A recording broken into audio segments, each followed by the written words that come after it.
The football talk show that holds back nothing on opinions. Straight shooting LJA. Hi, I'm John Sitton. Grassroots coach Manisha Taylor. Hello, I'm Russ Vernon. The G-Man.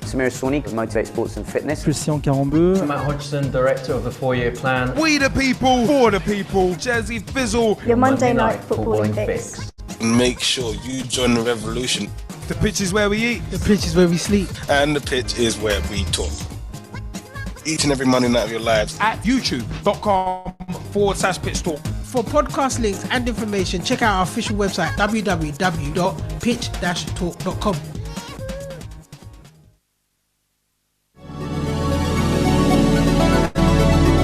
Hello, I'm Russ Vernon. Grassroots coach Manisha Taylor. Christian Carambeu. Matt Hodgson, director of the 4-year plan. Dave McLaughlin. I'm Rob Lusher. Andy Copeland from the Glennet Southern Amateur League. Philip Wick, I'm CEO of 14. Former chairman of Ibis FC. Chairman of Alexandra Park FC. And you're listening And you're listening to Pitch Talk. The only place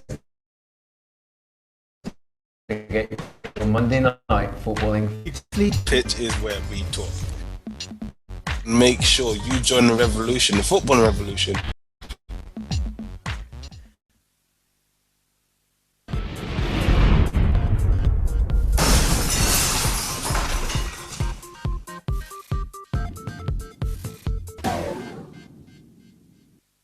Hi, I'm John Sitton and I'm here with Gavin, Liam and Gerald on Pitch Talk. The football talk show that pulls no punches and holds back nothing on opinions. Hello, Miss Christian Carambeu. I'm grassroots coach Manisha Taylor. Hi, I'm Matt Hodgson, director of the 4-year plan, and you're listening to Pitch Talk, the only place to get your Monday night footballing fix.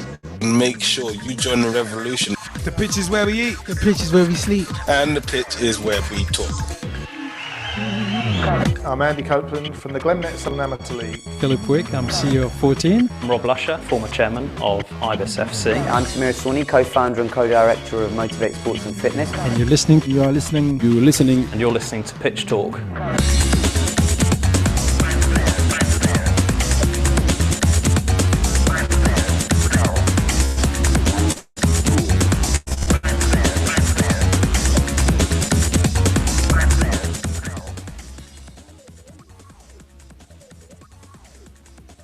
Oh, I wanted to make you wait for a second. Good evening all. Ladies and gentlemen, boys and girls, children of all ages, straight student LJ, the G-Man and Jazzy Fizzle, proudly bring to you the football talk show that, of course, pulls no punches and holds back nothing on opinions.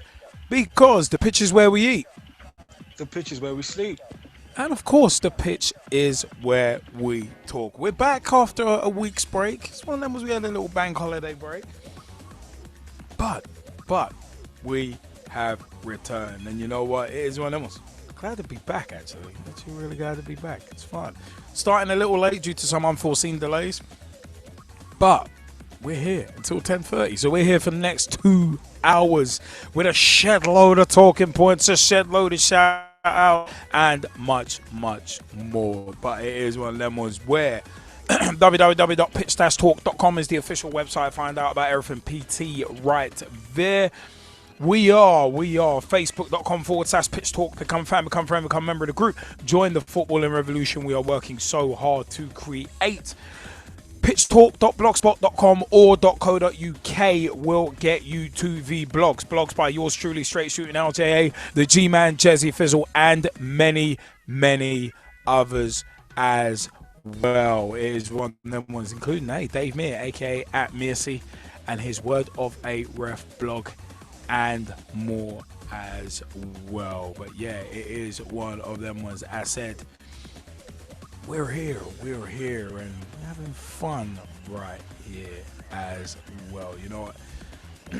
It is one of them ones. youtube.com/pitch talk is where you can find all of our videos, including Pitch Talk at the Cup Finals. Also, our Pitch Talk Meets interview series as well. You can find right there too, amongst a whole plethora of other videos as well, including the Pitch Talk Push Points and Rants of the Week. Some of the more hotly debated topics throughout our shows end up there as well. So it is one of the ones. Check that out. Definitely check it out. Also, it gives us great pleasure to also say that we are Pitch Talk 1 on Skype. We are also on Instagram at Pitch Talk on Instagram. We are at Pitch Talk on Twitter as well, twitter.com/Pitch Talk. Tweet with us, follow us, see what we are up to. Remember, the phone line is 07535 804 466 as well. Call us, text us, let us know your views. If you call us, remember to leave your name at the end of the text so we can shout you out as well. Is one of them ones, but yeah, man, yeah, big time shout outs to Girls on the Ball, facebook.com/Girls on the Ball, at Girls on the Ball on Twitter for FAWSL results, blogs, match reports, images, everything you could ever want from women's football.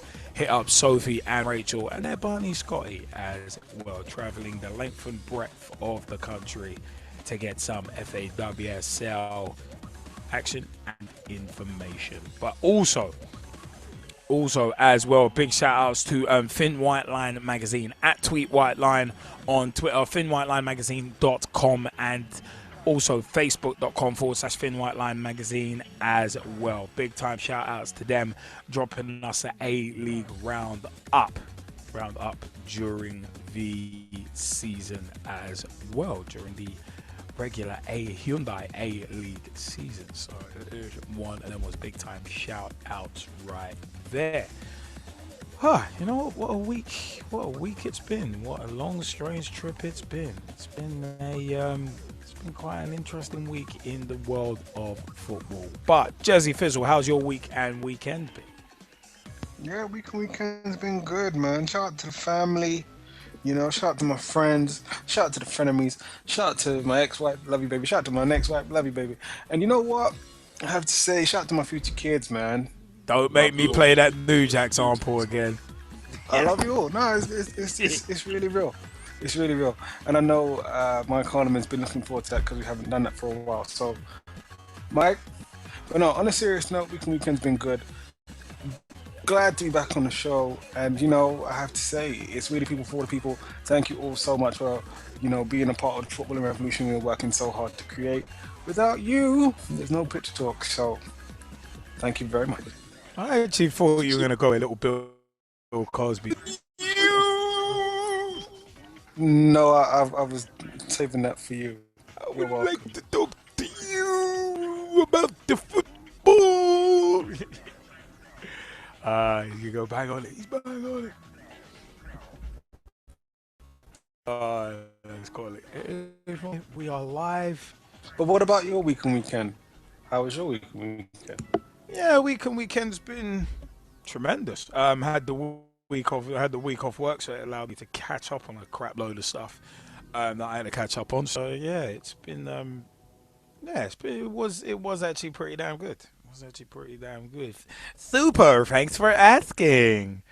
There's a dated reference. Sometimes I like to make a good little dated reference, not dating reference, a dated reference. But it is what I am. And that date, yeah. How dated was that reference? Probably about 1999.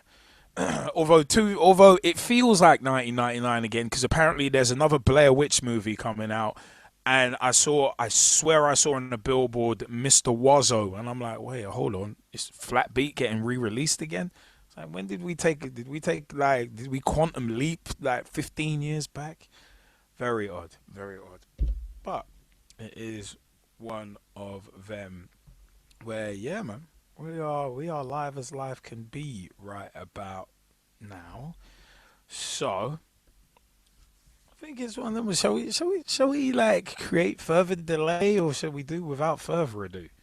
Shall we do what we do like we know how to do, and only we know how to do, and do something or other.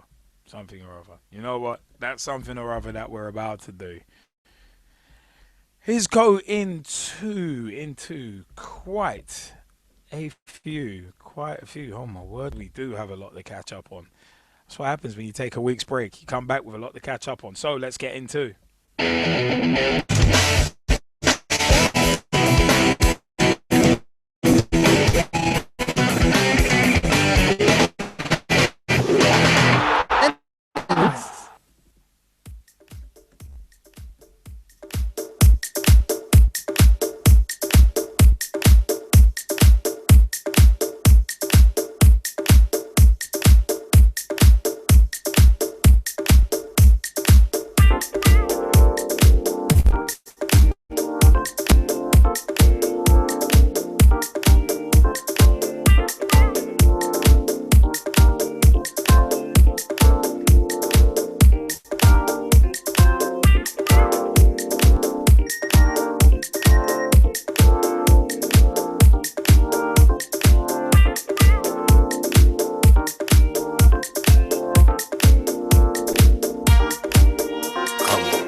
gentlemen, boys and girls, children of all ages.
Apologies, everyone. Just a couple of little bugs and issues right here that we're just trying to sort out whilst we're live. Whilst we are live, it is one of them ones. But yeah, where we are, yeah. Sorry about this, people. Where we are going to go. Okay, definitely having a few issues here.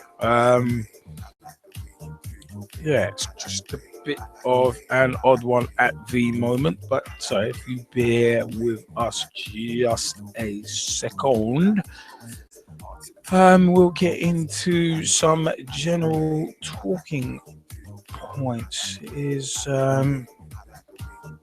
Yeah, it's a bit of an odd one right here. Apologies for this, everybody. Does seem to be it's like doing engineering. It's like doing engineering live on air. My name's not Howard Wolowitz. For those who watch Big Bang Theory, you'll get that. But yeah, it is one of them ones where we are trying to get with it.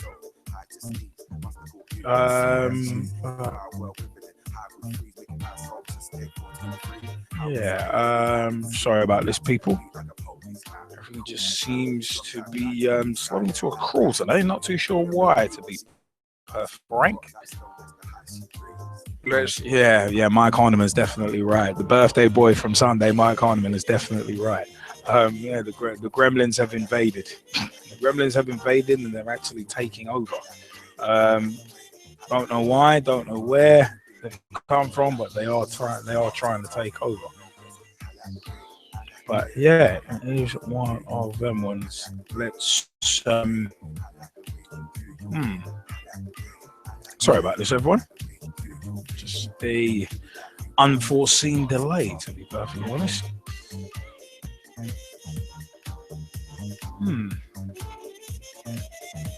There's one of those annoying ones where we're trying to get in the general talking points and it just starts slowing down asset to a crawl. It's worse than TFL at times. Bit bad. Don't feed the gremlins. Yeah, especially don't feed them water after midnight. It is one of them ones where it is a bit, a bit fraught today. Seems to be. Anyway, not sure why that is. You know what? Yeah. Very, very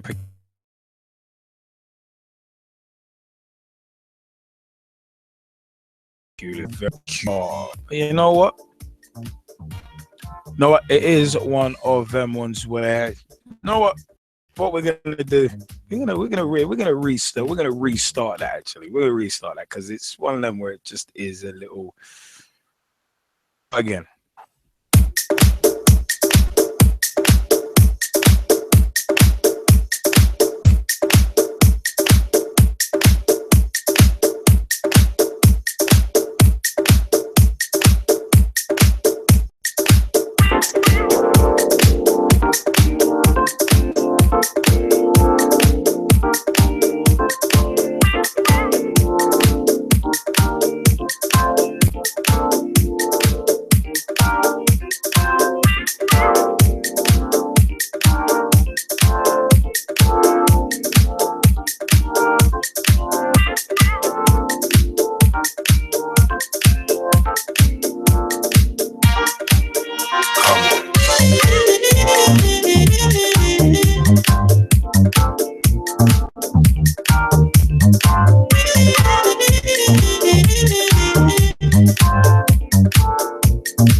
You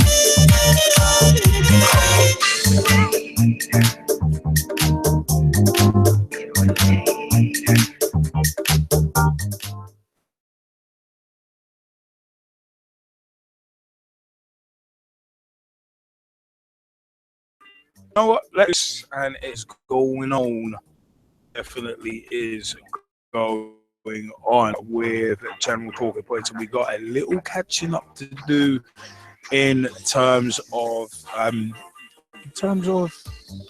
transfers, and that's where we are going to go first. Islam Slimani. Leicester City signed Sporting Lisbon forward. Leicester City have signed Islam Slimani from Sporting Lisbon for a fee to be believed is a club record of £29 million. The 28-year-old forward who agreed a 5-year deal left Algeria's training camp to have the medical with the Premier League champions. He's been with Sporting since 2013, scoring 27 goals last season. He also scored twice at the 2014 World Cup in Brazil as Algeria reached the knockout stages for the first time. Meanwhile, Fox's midfielder Gökhan Inler, who's 32 years old, joined Besiktas. David Luiz, Chelsea re-signed a Brazil defender from PSG for £34 million. Chelsea re-signed him. Re-signed the 29-year-old who travelled to London for a medical as the Blues confirmed the signing of left-back Marcos Alonso from Fiorentina for a reported £23 million. Luiz returns to Stamford Bridge on a 3-year deal. We first joined the Blues from Benfica for £21.3 million in January 2011, made 143 appearances before leaving to join PSG for a reported £40 million in 2014. He's been capped 56 times for Brazil, surprisingly. But yeah, Didier Ndong. I love that. That is such a great name. Didier Ndong. If you take the N out, that's Didier Dong. Or Didier's Dong.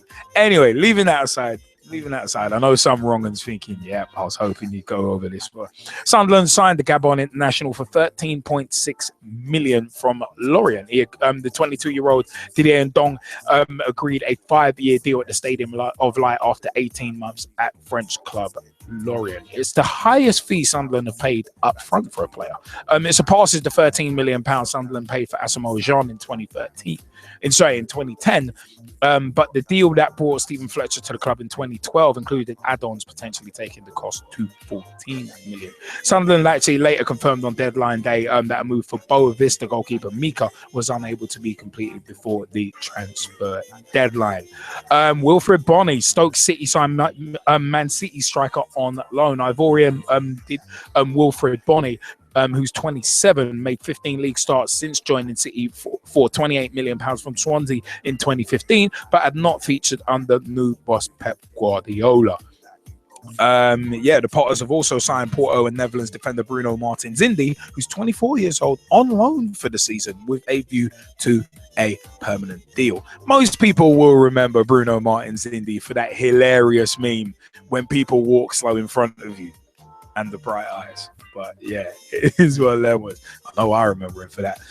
Speaking of remembering, Jack Wilshere. Bournemouth signed Arsenal midfielder on loan. England midfielder Jack Wilshere has joined Bournemouth on a season-long loan from Arsenal. He also held talks with Crystal Palace, and apparently Serie A side Roma were interested in signing the 24-year-old as well. But the Gunners apparently refused to do business with Roma because of the way they handled a potential move for defender Kostas Manolas earlier this summer as well. Wilshere has actually been capped 34 times at England level. Staying with Arsenal, actually, Werder Bremen signed Arsenal midfielder Serge Gnabry for an undisclosed fee. The 21-year-old was joint top scorer at this summer's Olympic Games with 6 goals as his Germany side lost in the final to host Brazil. And Gnabry joined the Gunners in 2011 and made 18 appearances for the club, scoring once. Apparently, reports were suggesting he would join Bayern Munich before being loaned to Bremen. But yeah, Samir Nasri and Eloquim Mangala leave Manchester City on La Liga loan deals. Manchester City duo Samir Nasri and Eloquim Mangala have signed season-long loan deals with Spanish clubs Sevilla and Valencia, respectively. So it's one of them ones. There's a good couple of departures from Man City and from Arsenal, and there are actually more departures to go through from. But it is one of them ones. Coming back to some of the others, West Ham signed free agent Alvaro Arbeloa on a 1-year deal. He actually completed the medical on last Wednesday afternoon. He had actually left Real Madrid at the end of his contract in June. Apparently, West Ham see the former Liverpool player as a mentor rather than a replacement for right back Sam Byram.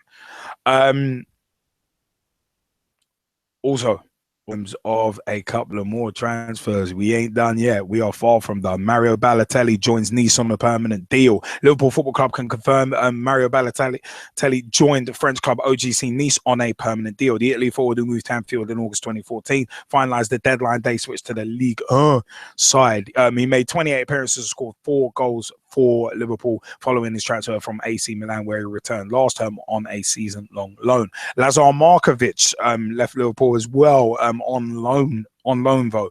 Lazar Markovic joined Sporting Lisbon on a season-long loan.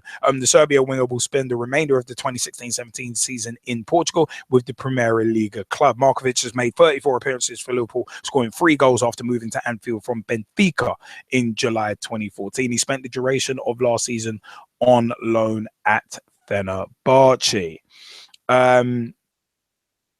Now, moving on even further in this as well, it is one of them ones where we're going. I said we ain't done in terms of transfers, but Moussa Sissoko, Tottenham pip Everton for 30 million pound midfielder. Tottenham signed Moussa Sissoko from Newcastle for 30 million pounds after matching Everton's bid for the midfielder late on deadline day. Everton had an offer accepted, but withdrew their interest after failing to agree personal terms, allowing Spurs to secure the 27-year-old's signature. He actually signed a 5-year deal. And he was Tottenham's second deadline day signing following winger George's Kevin Nkodu's arrival from Marseille. Speaking of more deals as well, Hal Robson-Kanu, probably one of the more anticlimactic ones in all honesty. Wales forward Hal Robson-Kanu joined West Bromwich Albion on a 2-year deal with an option for a further year. Robson-Kanu, who started for Wales in Euro 2016, was a free agent after leaving Reading. He was actually given permission to leave Wales training camp to complete the deal. Robson-Kanu had been told to find a club to boost his international prospects. He was a free agent, scored one of the goals of the tournament as well at Euro 2016. Speaking of someone who's kind of been making botches since Euro 2016, Man City and England keeper Joe Hart joins Torino on loan. He signed for Italian side Torino on loan for the rest of the season. The Football Association gave the 29-year-old permission to leave the England camp last Monday so he could travel to Italy for a medical. But yeah, it is one of them ones. He actually could make his debut in Torino's next game at Atalanta on September 11th. He's got 63 caps for his countries, but had been told by new City boss Pep Guardiola that he was free. But it is one of them ones. Claudio Bravo. This is what kind of facilitated this deal. Claudio Bravo, going back a touch, 25th of August 2016, Man City signed goalkeeper Claudio Bravo from Barcelona for £18 million, £15.4 million. So this was what kind of facilitated Joe Hart being able to leave. But yeah, the fee for the 33-year-old Chilean national could rise with £1.7 million worth of add-ons, said Barcelona. Arsenal. So one of them was they completed a double deal at long last on deadline day. With a combined fee of more than 52 million, Arsenal signed Shkodran Mustafi for more than 35 million and Lucas Perez for 17.1 million pounds. Perez, who's 27, scored 17 goals in 37 games last season and was close to joining Everton before the Gunners met his 20 million euros, 17.1 million pound release clause. Germany international Mustafi, who's 24, signed for a fee in excess of 35 million pounds. Callum Chambers staying with Arsenal. Middlesbrough signed Callum Chambers on loan. Is from the 30th of August 2016. The 21-year-old who could play centrally or at right back joined the Gunners from Southampton for 16 million in 2014. He quickly became a first-team regular for Arsenal and won 3 senior caps for England, but he has only featured 12 times in last season's Premier League. Head coach Aitor Karanka said Chambers had rejected an offer from another club to join Middlesbrough. Loic Remy. Look, Remy. So one of them was Crystal Palace signed Chelsea striker on loan for the remainder of the season. The France international, who's 29 years old, had only made 9 Premier League starts in his 2 seasons at Stamford Bridge following a £10.5 million move from QPR. And also, remember, he failed a medical at Liverpool. Remy played with Palace boss Alan Pardew on loan at Newcastle in 2013-14. Sounds filthy.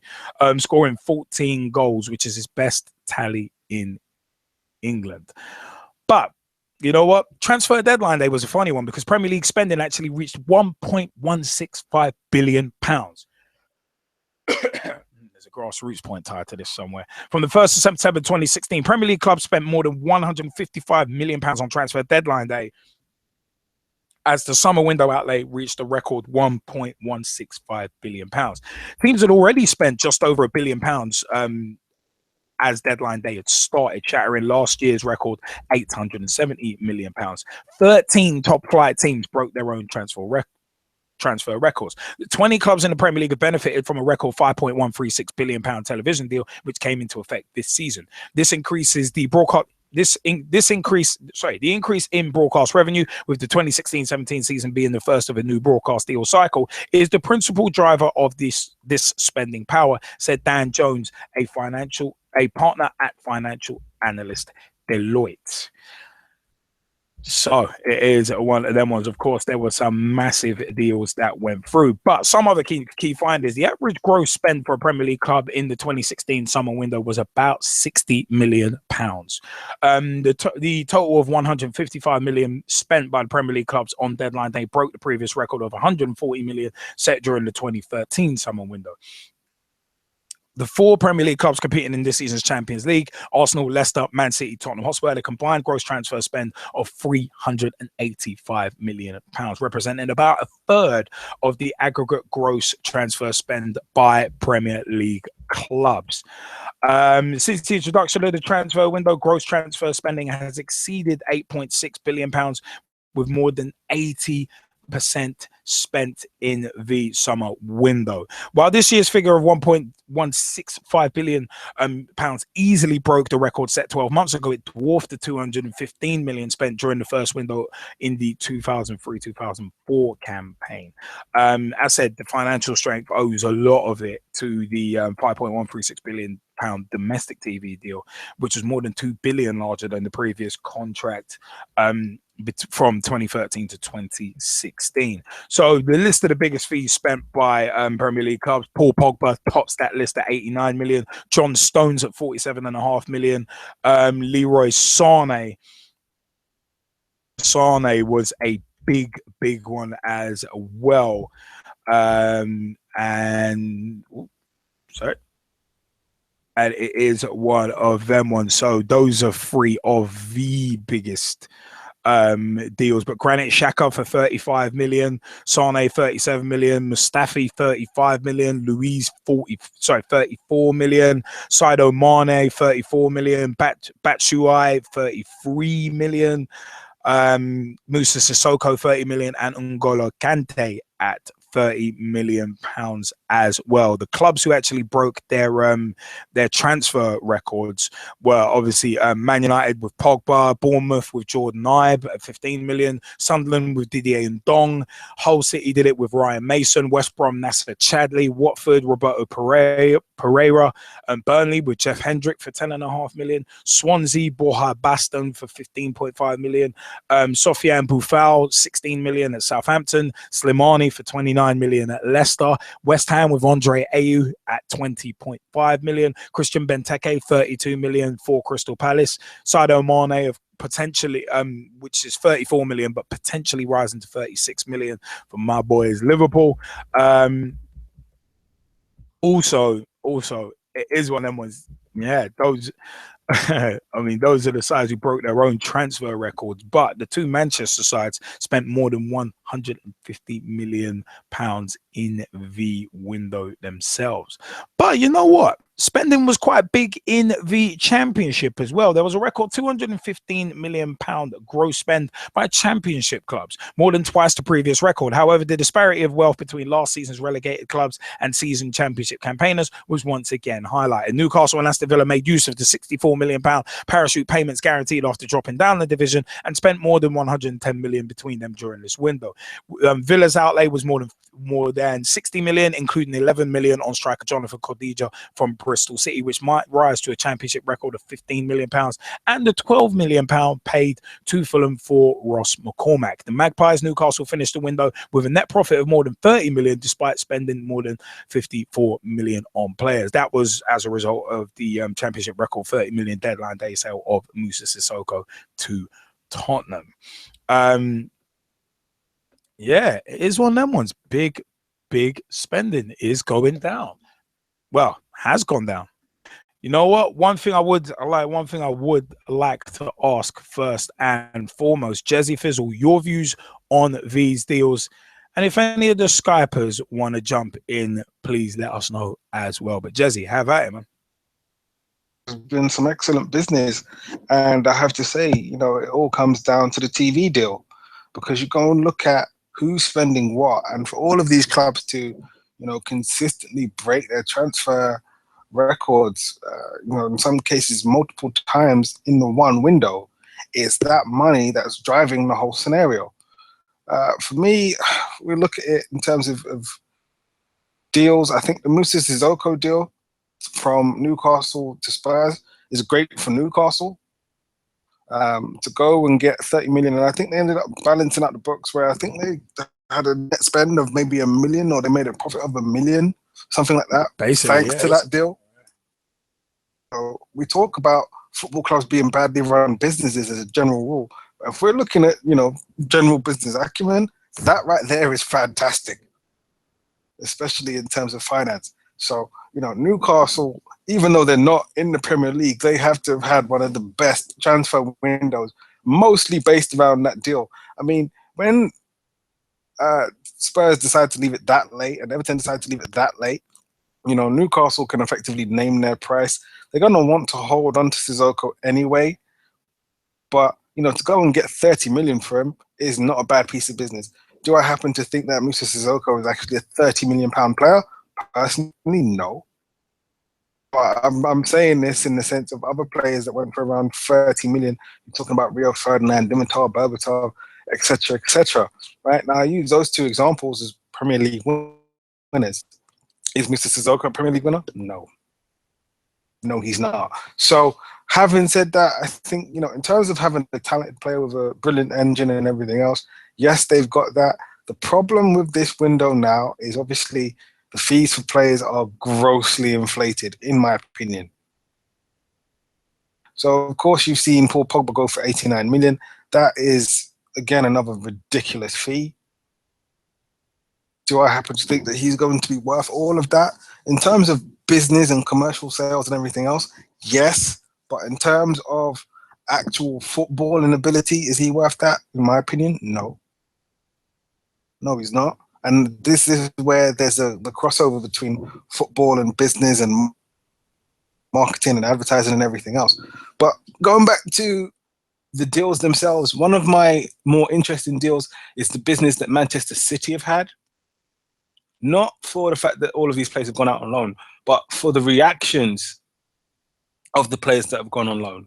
It seems like they've forgotten that they're only out on loan, but they're saying goodbye to everyone like they're not coming back ever, and that, you know, they're done at the club. Well, it's not as if it's Chelsea and their young players, where they're going out on loan and 9 times out of 10 they ain't coming back. Maybe more on that later, actually. I'd say that for a special feature. For me, the reaction to those is quite interesting. Obviously, Joe Hart going to Torino is a very interesting move. I don't know who else was interested in him at the point where, you know, he'd signed for Torino, but I think it's one of those moves where more players are going to have to consider it, specifically more English players if they want to get game time.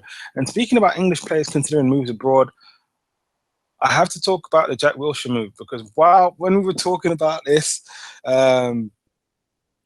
in a certain WhatsApp group, you actually said, Straight Shooting One, that, you know, you felt that this move was a bit of you know, step backwards. I even think Paul Scholes had come out and said that. Fall from grace was my exact wording.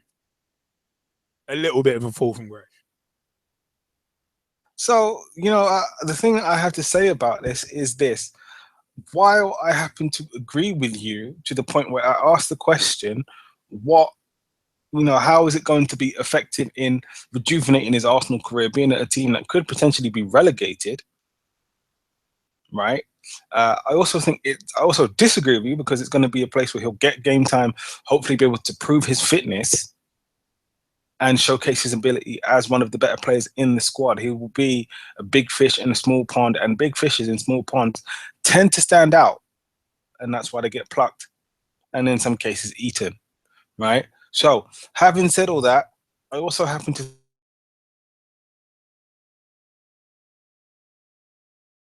again, you'd have to look at it and say,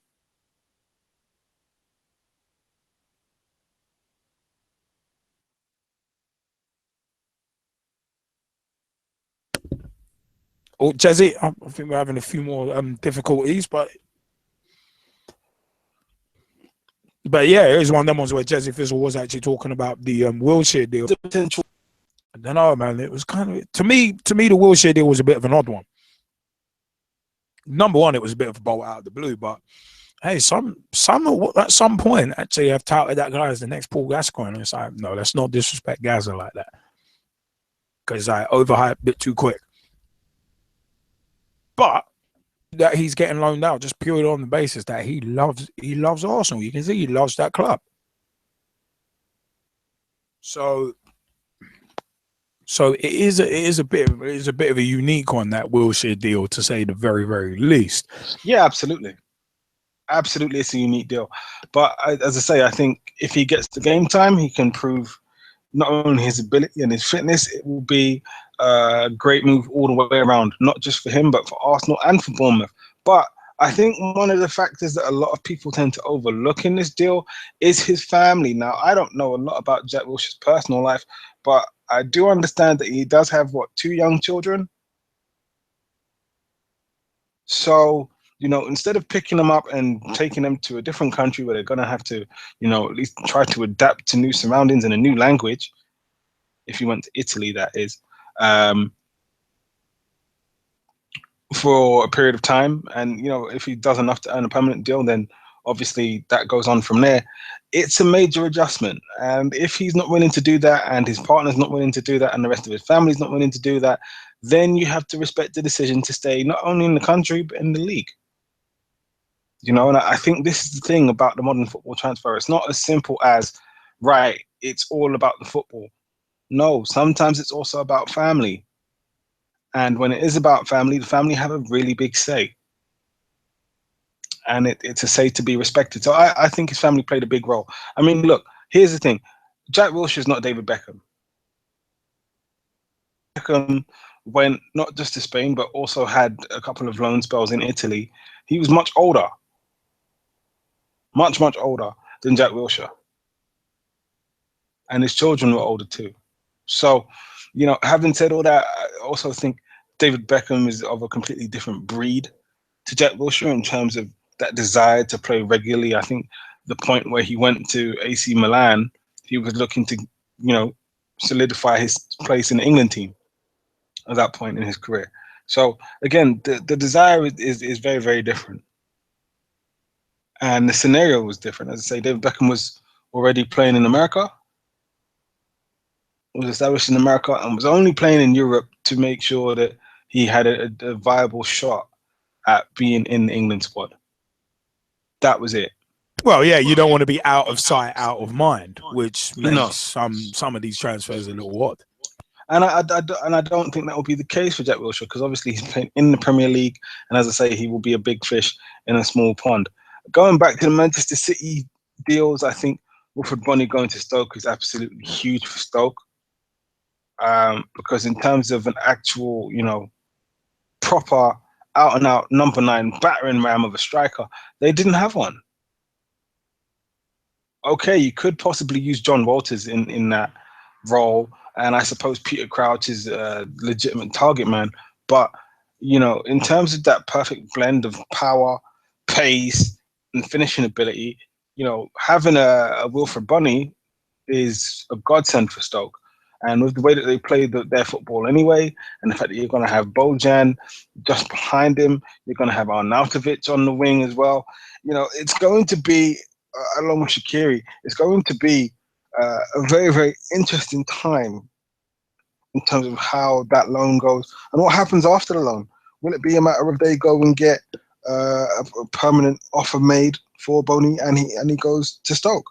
Personally, I'd like to see him go back to Swansea. I think he'd be very good back at Swansea, but that's just me. But yeah, overall, I think it's a tidy bit of business. Looking at the Liga deals, looking at Mangala going over to Valencia. Yeah, they needed a defender after Mustafi signed for Arsenal. So in terms of the 1 in 1 out there, along with the subsidized wages, it's really not that bad. I was surprised that Samir Nasri left after the comments that Pep Guardiola made about him and his ability. I thought he would have stayed to fight for his place. But him going to Sevilla, maybe this is one of those, career redefining moves. I mean, we saw it with Hatem Ben Arfa when he left Newcastle. Now he's just signed for PSG. He had a wonderful season last season. So maybe with something like this, if Samir Nasri has a great season,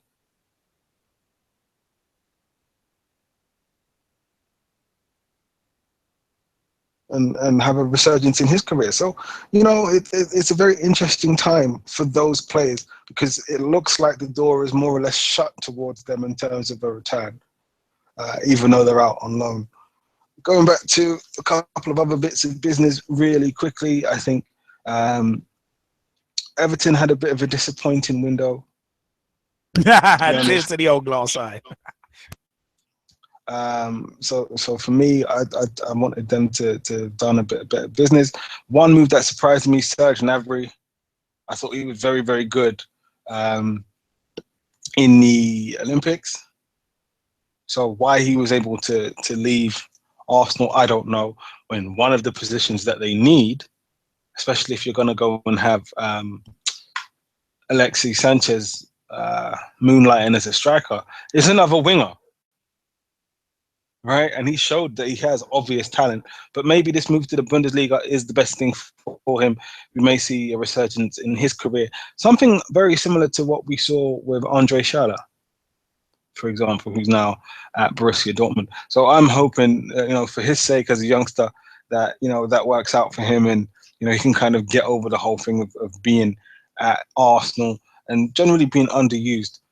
The whole goalkeeping situation at Manchester City with Joe Hart leaving and Claudio Bravo coming in, and obviously for Barcelona, I think they signed Cillessen from Ajax as a replacement for Bravo. It's a bit of a head scratcher for me, just because you look at the age of their goalkeepers. I think Willy Caballero, he's like 35, 36? And then you have Claudio Bravo, who's 33. So what... I don't really see the benefit there. They're both short-term solutions. So with Bravo, you're looking at maybe another 3-4 years. Caballero's probably got another 1, 2, possibly 3 if he continues in a limited backup role. So they're going to be looking for another goalkeeper soon anyway, if Joe Hart permanently moves away. I think Barcelona had an excellent bit of business with this because they were able to, one, do a legitimate swap and get another younger goalkeeper who can stay for a while, probably alternate with ter Stegen and serve them very, very well. So, yeah, I think Barcelona got the best out of that deal. And, in terms of Crystal Palace, I think Crystal Palace had done some tidy business. 2 very, very talented strikers in Lerkremi, who's there on loan, and, of course, Christian Benteke. It's very, very positive for them because they had some very, very goal-shy strikers over the last season and a half. And that's what they need. They need firepower. So well done to them for their deals. That needs to be said. Mario Balotelli going to Nice on a free. Again,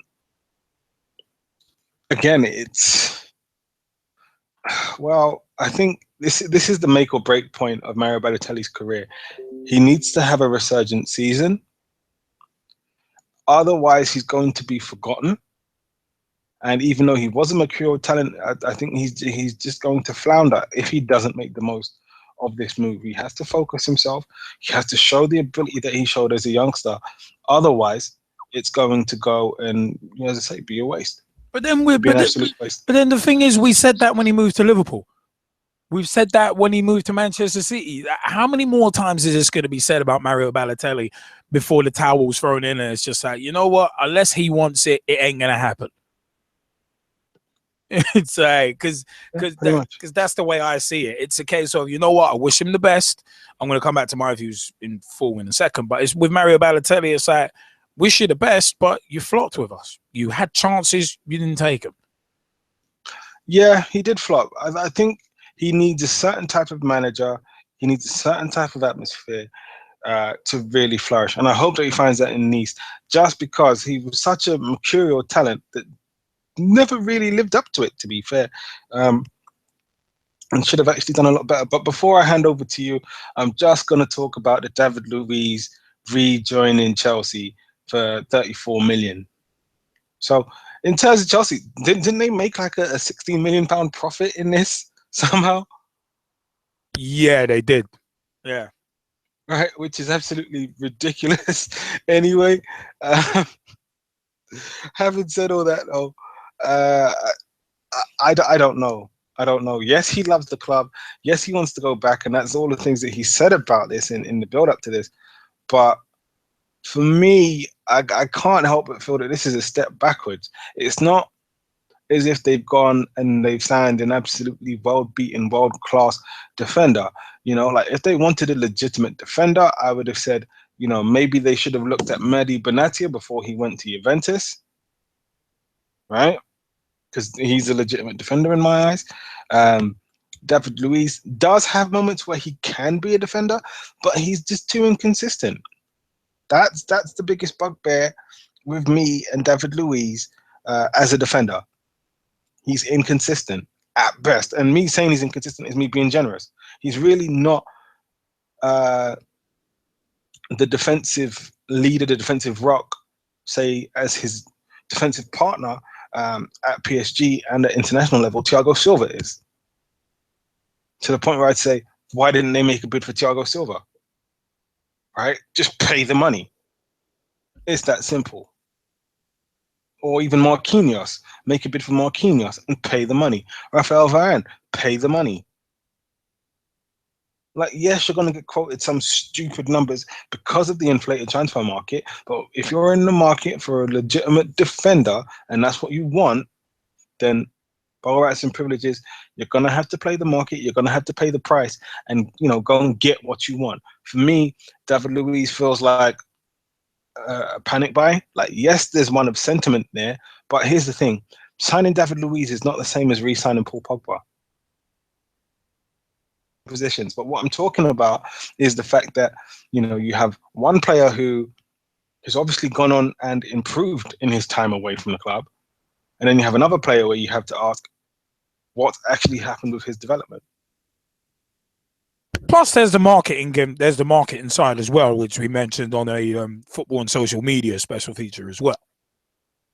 There is that too. But as I say, in terms of the player development and, of course, the winning mentality, because let's not forget, he's gone away and he's won a significant amount of trophies. And I'm not saying that David Luiz hasn't. I think he's won 2 league and cup doubles while he's been at PSG. But in terms of his growth and development as a player, is he a better defender than when he left? Probably not. In my humble opinion, I just don't believe that he's a better defender than he was when he left. I just don't see it. I don't see it. Right? And Juventus, I think they have what now? 4 quality centre backs, even though they play 3 at the back. Throw money at them and see what happens. I mean, look, Manchester United are able to throw money at them and pry away Paul Pogba. If you threw some more money at them, you might have been able to get one of their centre backs. I'm just saying. But then to go inside David Luiz, yes, there's sentiment there. Yes, the fans are saying that they're happy. But in terms of technical ability, in terms of out-and-out ability as an out-and-out defender, I don't know if he's actually improved. I cannot say yes. This is, you know, one of the most improved defenders over the last.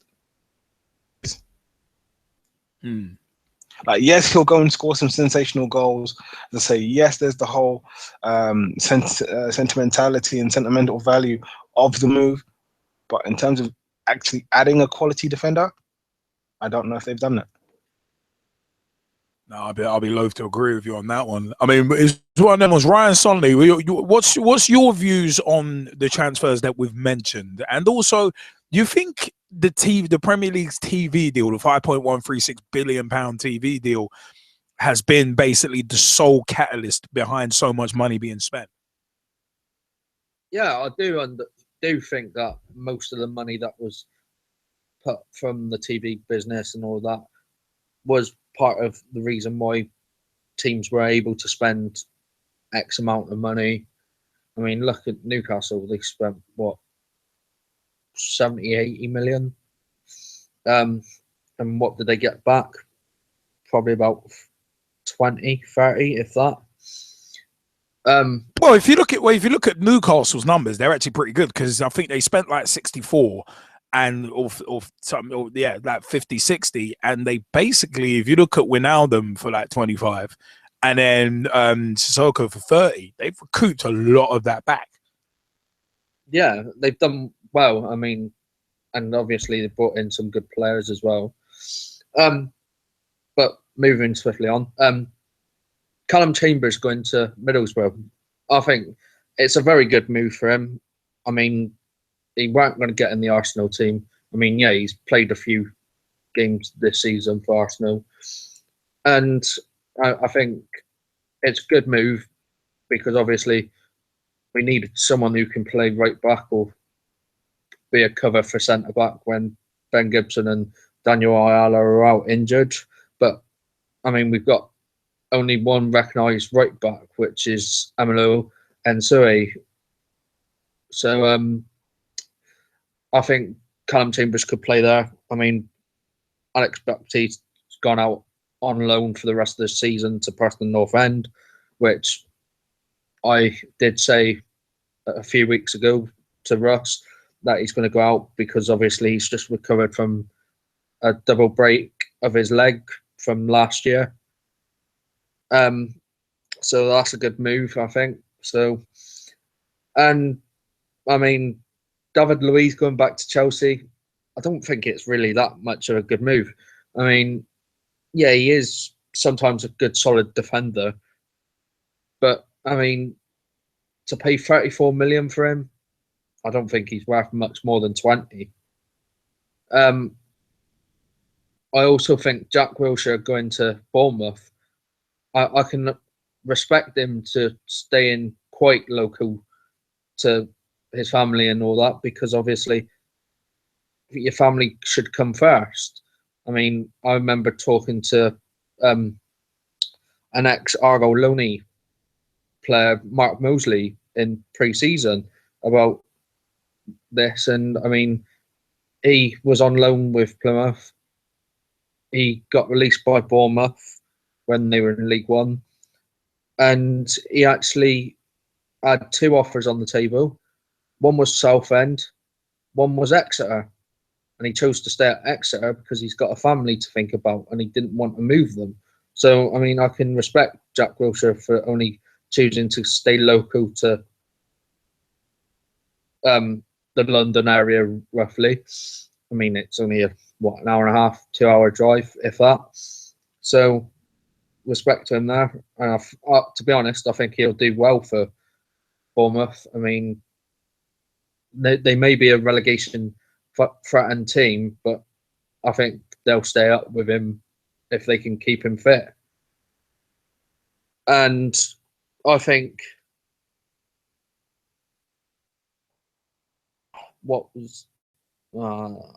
that's it, actually. I mean, it is one of them ones where it's like, with a lot of these deals, it could have kind of went either way. I kind of like the family. I kind of like the family angle with the Wilshere one. That's quite an interesting point that's been brought up. I mean, Russ Vernon, you wanted to jump in on these deals that we've mentioned as well, didn't you? Yes, and I want to talk about the Welsh one mainly. He made his debut for Bournemouth. I think it's going to be a good move for him if he can stay fit. There was also Watford linked with him as well on deadline day, but Bournemouth, and he chose Bournemouth for obvious reasons after speaking to all the managers of the clubs that were interested in him. He went down towards the end of the deadline day as well. I think he's I think he's going to be a good player there. I think Eddie Howe can get him back to how he was before he was injured. And I think he's going to be working very, very hard in the Bournemouth team. I think if he has a couple of bad games, Jack Wilshere at Bournemouth, I think he'll stay in the team because Eddie Howe don't drop players for bad performances. He tends to stick with him if things don't go right for the first few times. And then if they're still not working, then he'll change. But I think he'll be a good move then. That deal for Wilshere took Ewan O'Kane to Leeds on deadline day from Bournemouth, which I think is a fantastic signing for us. 2-year deal for Ewan O'Kane, swapping Bournemouth for Leeds. Also, I think good move for Middlesbrough fetching in Callum Chambers, because I think he needs a bit of game time. He's not going to get that at Arsenal. He needs some game time, and I think he can bolster that Middlesbrough defence. I think, like I said, they needed a cover for right back, which Chambers can provide because he's played there for Southampton in the past, played there for Arsenal a few times. He's played there for the England under-21s as well. So he's got experience there. He's got experience in central defence as well. So he's got someone who's got covering both areas there. Balotelli going to Italy. I've got to laugh at Robbie Fowler at this. They mentioned it to him as the way I thought of it on Soccer AM of the weekend, Liam, and he went, he's gone to Nice 19. Then he went, no, Nice, which was a bit funny. Corrected him for the pronunciation, which I found a bit funny on Saturday when watching Soccer AM, and I thought the play, and I think he's going to do well there. Didn't get much of a look in Liverpool, and I think if he can get his form back to I was at when he was before I went to Liverpool, I think he's going to be a good player there as well. I think for me, I think some of the other deals of David Luiz going back to Chelsea, that went through very late on deadline day, and I was following that closely along with Mike and Ryan. Bradwell can't be for technical difficulties this evening, Liam, and says his regards over as well. And it was gone down to the wire, and I think that's going to be a good move back. He knows the Premier League, and he can slot back in, and he's got that Premier League experience to help out the defenders who Conte's looking to fetch, who's probably not got that experience as well. So I think it's some good deals there. And just to ask you, Liam, with Balotelli going to Nice, do you think that was a good move for both parties? Cause I don't think we're going to get much game time at Liverpool this season, really, was it? To be honest. Well, you know what? I'm going to come back to that one later. I'm going to come back to that one a bit later because I know Mike Harneman's waiting to jump in with his views as well.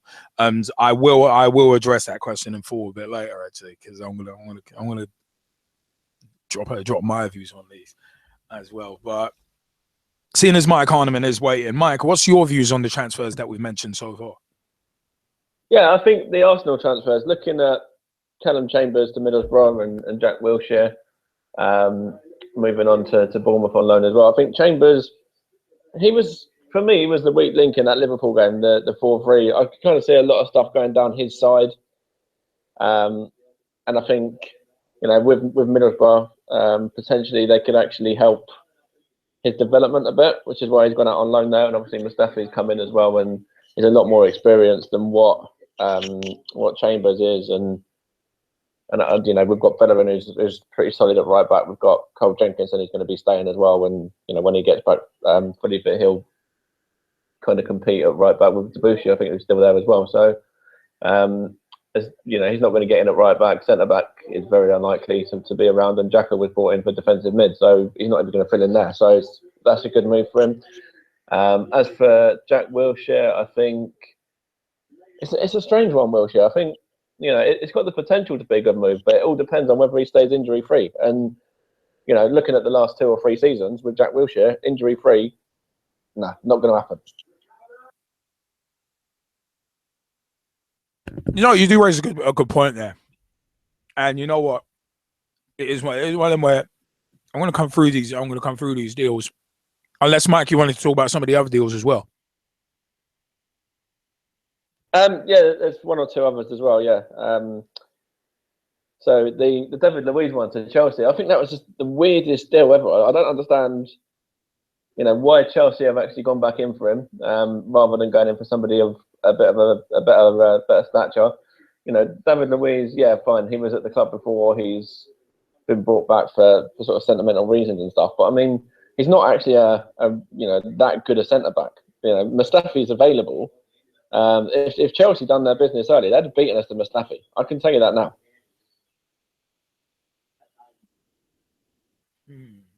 I mean, it's one of them ones though. Do you think that the new TV deal has been the catalyst behind all of this spending, especially the inflated prices? Yeah, 100%. Like, without a question of a doubt, that has a mega impact and influence on that.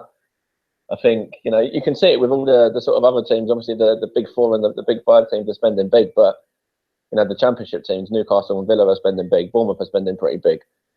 And all of those sort of teams are spending big money as well. Like even Crystal Palace bringing in Benteke. So, big impact, yeah. No, definitely. I mean, you know what? Looking through some of these deals.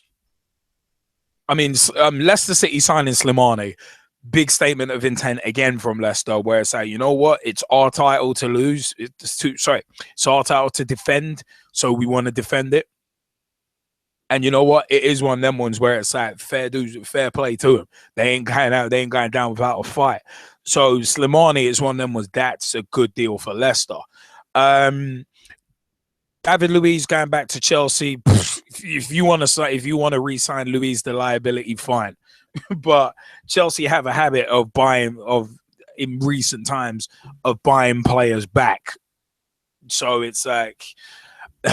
It's one of them was you look at Matic. So what you let him go as a make weight to bring David Luiz to Stamford Bridge, and then you buy him back for 25 million. So yeah, Chelsea and transfers not exactly the sharpest knives in the drawer right there. But for me, as Jezzy Fizzle said, it's a case of David Luiz ain't got no better. He has not got any better since he left that club. He's still the liability he always has been. It's just that with Paris Saint-Germain, he's been playing basically in a crap league. Literally a 2-team league. It's what? PSG, Monaco, and who else matters in League 1? Who else matters? I don't mind waiting for an answer to that question. But the fact of the matter is, it's possibly Lyon. Yeah, possibly, but Lyon are looking more like a feeder club by the day. Marseille, a Premier. Yeah, these guys are being looked.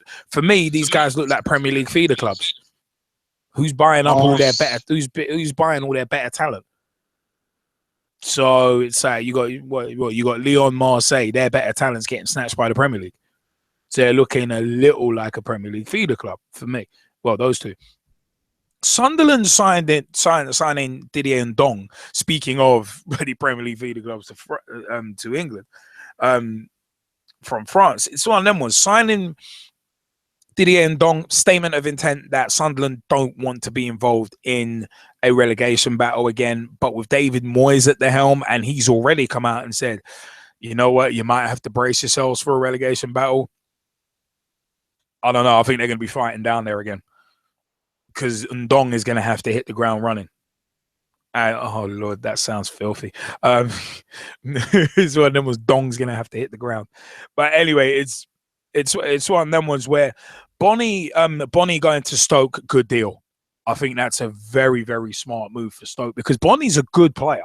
But we always knew that he wasn't going to get that many opportunities at Manchester City, especially with Sergio Aguero always firing. Aguero, quality player. He's recently been banned for 3 matches because of an elbow. But it's one of them ones where Bonnie's a quality player, and I was one of them ones, along with Jazzy Fizzle and a few others, who thought it would have been better to keep him at Swansea, to be perfectly frank, rather than getting lost in the shuffle at Manchester City. Bournemouth signing Jack Wilshere on loan was an odd deal for me, and I said a fall from grace. This guy was touted by some quarters to be the next Paul Gascoigne. And it's like, yeah, okay, I want to see some proof of that before I jump on that. But it's one of them. The fact is, yeah, I can understand him not leaving country. But in theory, that actually wasn't his decision, because Arsenal refused to do business with Roma because the way they handled a potential move for Costas Manolas earlier in the summer. So it might not have been Wilshere who said, oh, yeah, I want to stay in England because of my family. He might have uprooted his family for a year's loan. He might have. So I think family would have been part of the influence, but not anywhere near the whole influence. I will say that much. So I said it all kind of. It would be interesting to see why he chose them, and especially if, as mentioned, the rumor, if Watford were interested, it's a case of that would have made a lot more sense. It's like, look how well Nathan Ake did last season with Watford on loan. So that would have made more sense. Plus, dude could have stayed in the same house. It's like Watford, Arsenal is not that far. It's like you look at Cobham, their training ground, not that far. Arsenal's training ground, not that far. So it's one of them ones. But some of the other, I mean, as has been said already, if Wilshere stays injury free, good deal for Bournemouth. But Jack Wilshere is almost as injury prone as Abu Dhabi. I'll let that sink in for a minute. It's like, come on, Sink, come in. I want to come on, Sink. I want to let you in. But anyway, it's one that was leaving that aside. Gnabry going to Werder Bremen. I don't understand that. To an extent, I actually don't understand that. I mean, it's one of them ones where, yeah, Gnabry might not get a look in that often, but he's 21, could still do with a bit of seasoning, but he was the top scorer at the Olympics. So it's one of them ones. Not too bad, but yeah, well, the Olympics are basically an under-23s tournament. But the fact of the matter is, hey, it's one of them was Gnabry's moves to get game time, clearly. Nasri and Mangala leaving Manchester City on loan deals. They might as well just bugger off, the pair of them. I don't even mean that in a harsh way either. But Mangala, somewhat of a liability last season. And Samir Nasri, his best days are behind him. So it's one of them ones, I mean, with other guys being brought in, Nasri was always going to go down the pecking order anyway. So it's smart that these two have moved out on loan. They might be able to reignite their careers and then get a big move next summer. Or go to those clubs, Sevilla and Valencia, permanently. That's the interesting thing with these loan deals, because if you impress enough, you might end up getting a permanent deal out of it, which might be better for your career. Maybe it's time for someone like Serge Gnabry to move permanently to the Bundesliga. Maybe it's time for Wilshere to move permanently to Bournemouth. So maybe it's time. Alvaro Arbeloa got into West Ham on a 1-year deal. Completely threw me. That was a bolt out of the blue, because I actually didn't even realize that Arbeloa was out of contract, or else I would have been like, you know what, it might be worth Liverpool taking him. As well, I'd much rather play him at left back than Al Moreno, but we've discussed that before, and also did a blog about it. The End of the Road for Alberto Moreno ? Is my latest blog entry at pitchtalk.blogspot.com or .co.uk. But if Sam Byron plays, if he plays this right, it'll be one of them ones he could study under the learning tree of Alvaro Arbeloa. La Liga winner, Champions League winner.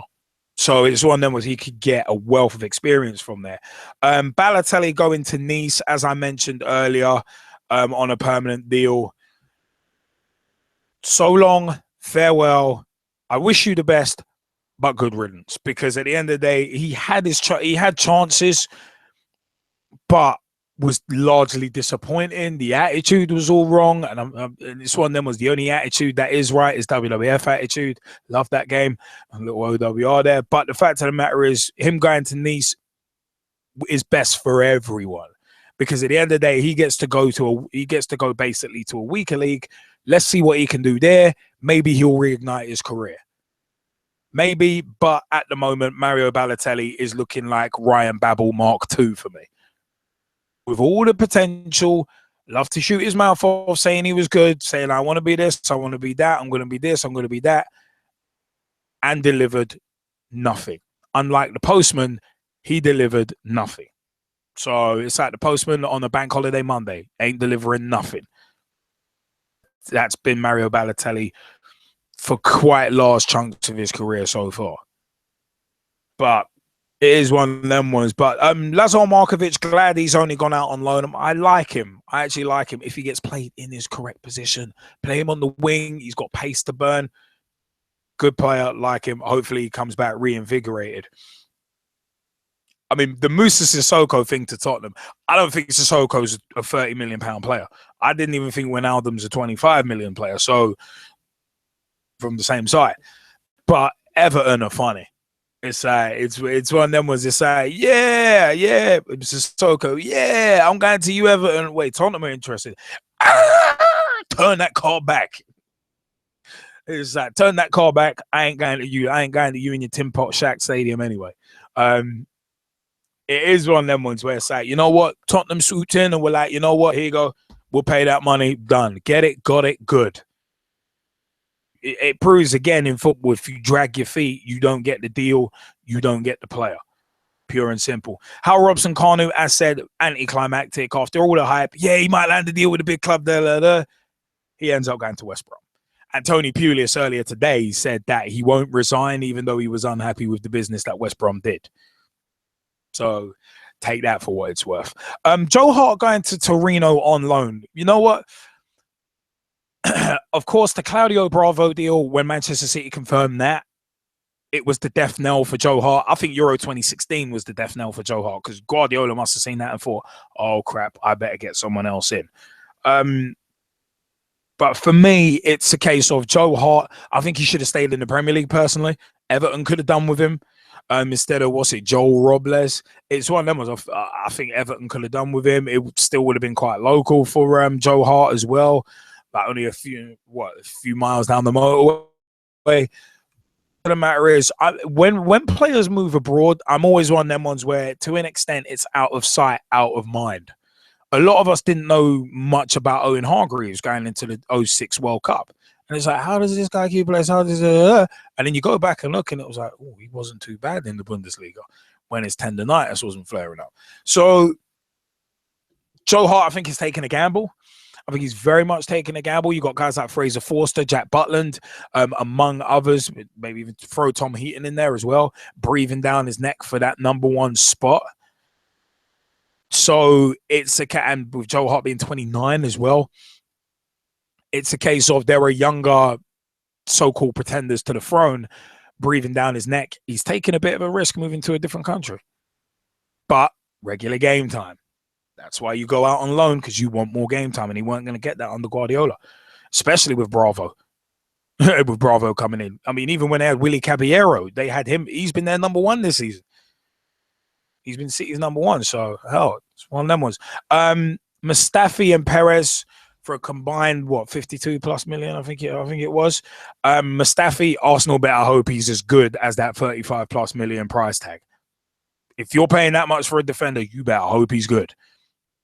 You better hope he doesn't look like he's running in treacle like Mertesacker.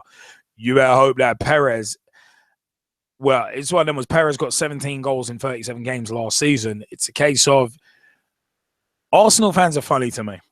Like, when I saw this deal happen, I thought to myself, yeah, so Wenger's actually plugged the gaps that Arsenal fans have been screaming and clamoring for him to close or to plug. And I bet you any money the Wenger out brigade still ain't happy. 17 goals in 37 games is not half bad. from Deportivo. That is not half bad. Is he the marquee signing that Arsenal fans were looking for? Probably not. But it could still turn out to be a diamond in the rough.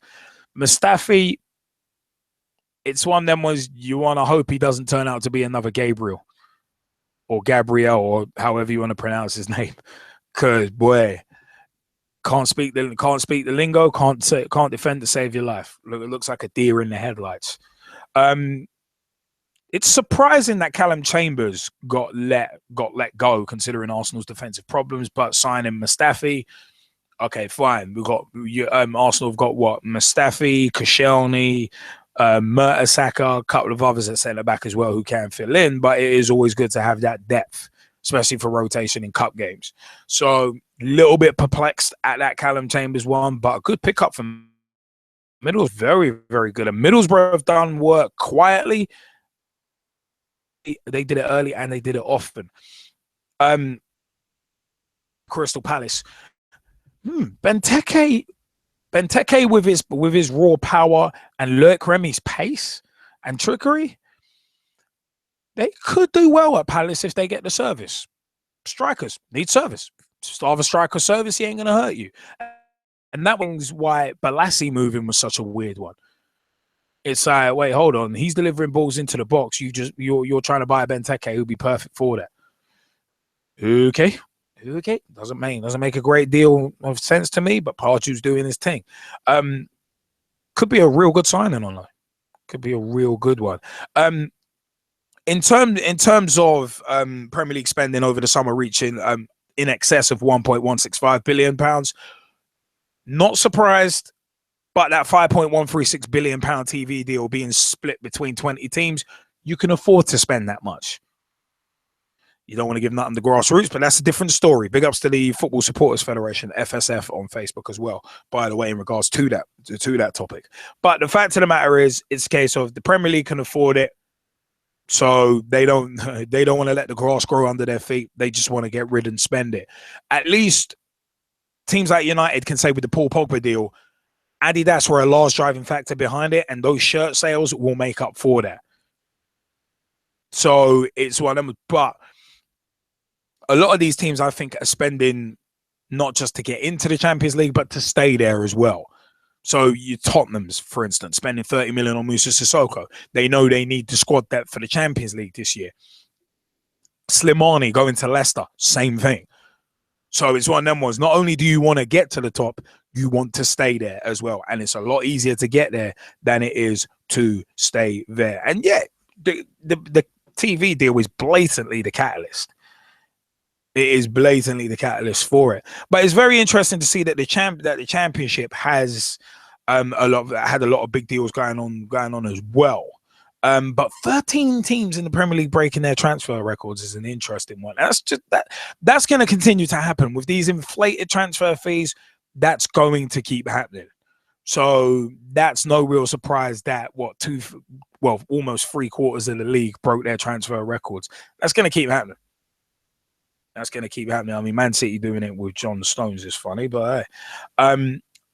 But in terms of the championship, it is one of them ones where it's very interesting that they spent so much, but the amount spent by Europe's big five leagues, after the Premier League, the next highest spender was Serie A with a gross spend of 590 million. Then the Bundesliga, 460 million, followed by La Liga, 400 million, and Ligue 1 being 165 million. So you see this disparity.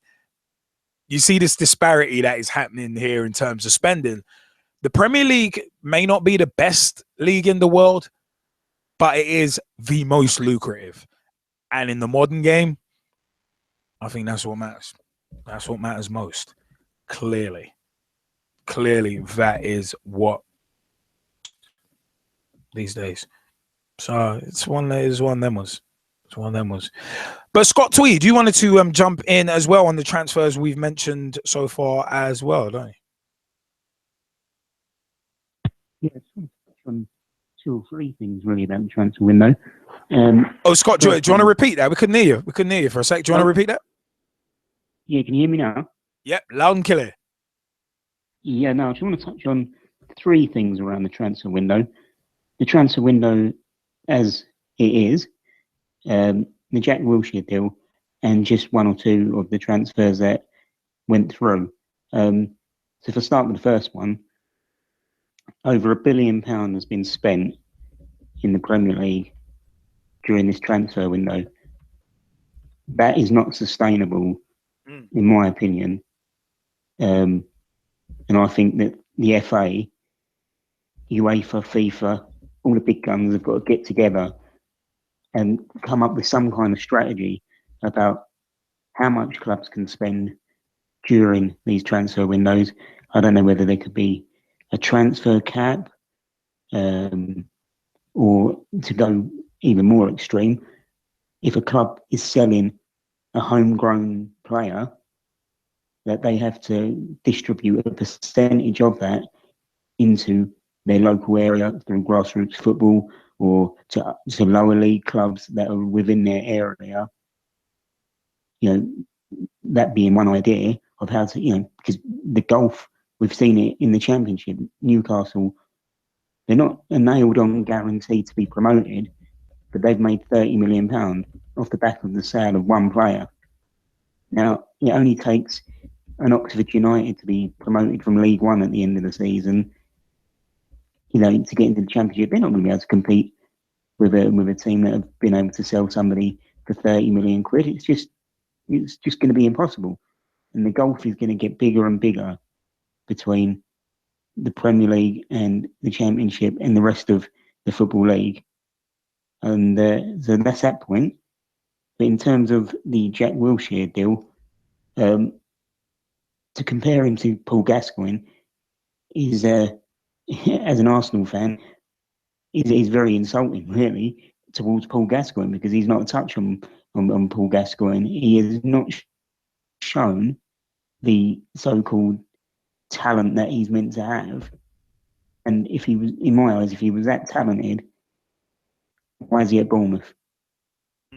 Why has he gone to Bournemouth? To me, he's gone to Bournemouth purely on the basis of getting some games, because he knows he's going to pretty much play week in, week out. And again, as an Arsenal fan, it'd be nice to see him play week in, week out and stand out in a team like that, so that come the end of the season, in the next transfer window, you can sell him on for 15, 20, 25 million, because I can't see him getting back into the Arsenal squad. And I do think he's quite possibly in the last chance saloon, really, in terms of, breaking back into the Arsenal first team.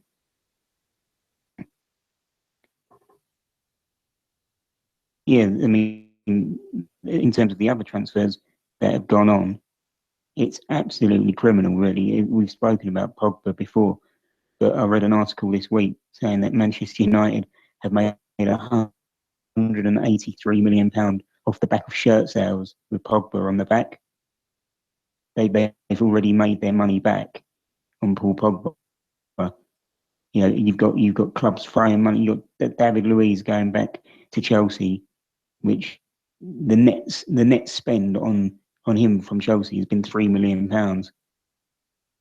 I really do not understand some of these transfers that have gone through. I think there seems to be something around nostalgia, and it just doesn't sit very comfortably with me. I don't understand it. I feel like a lot of these clubs have panicked at the last minute. David Luiz, he's not a centre back. I wouldn't even class him as a defensive central midfielder. And really, it's an expensive and huge amount of money to pay for somebody to take free kicks for you. Yeah, he is better at taking free kicks than he is defending it. I've said before, the guys, David Luiz is a liability, and also the furthest I'd play him back is defensive mid, because you always need someone to cover. I said before, I would hate to play alongside someone like that, because you never know what he's going to do. It's as a centre back, you can't play like that.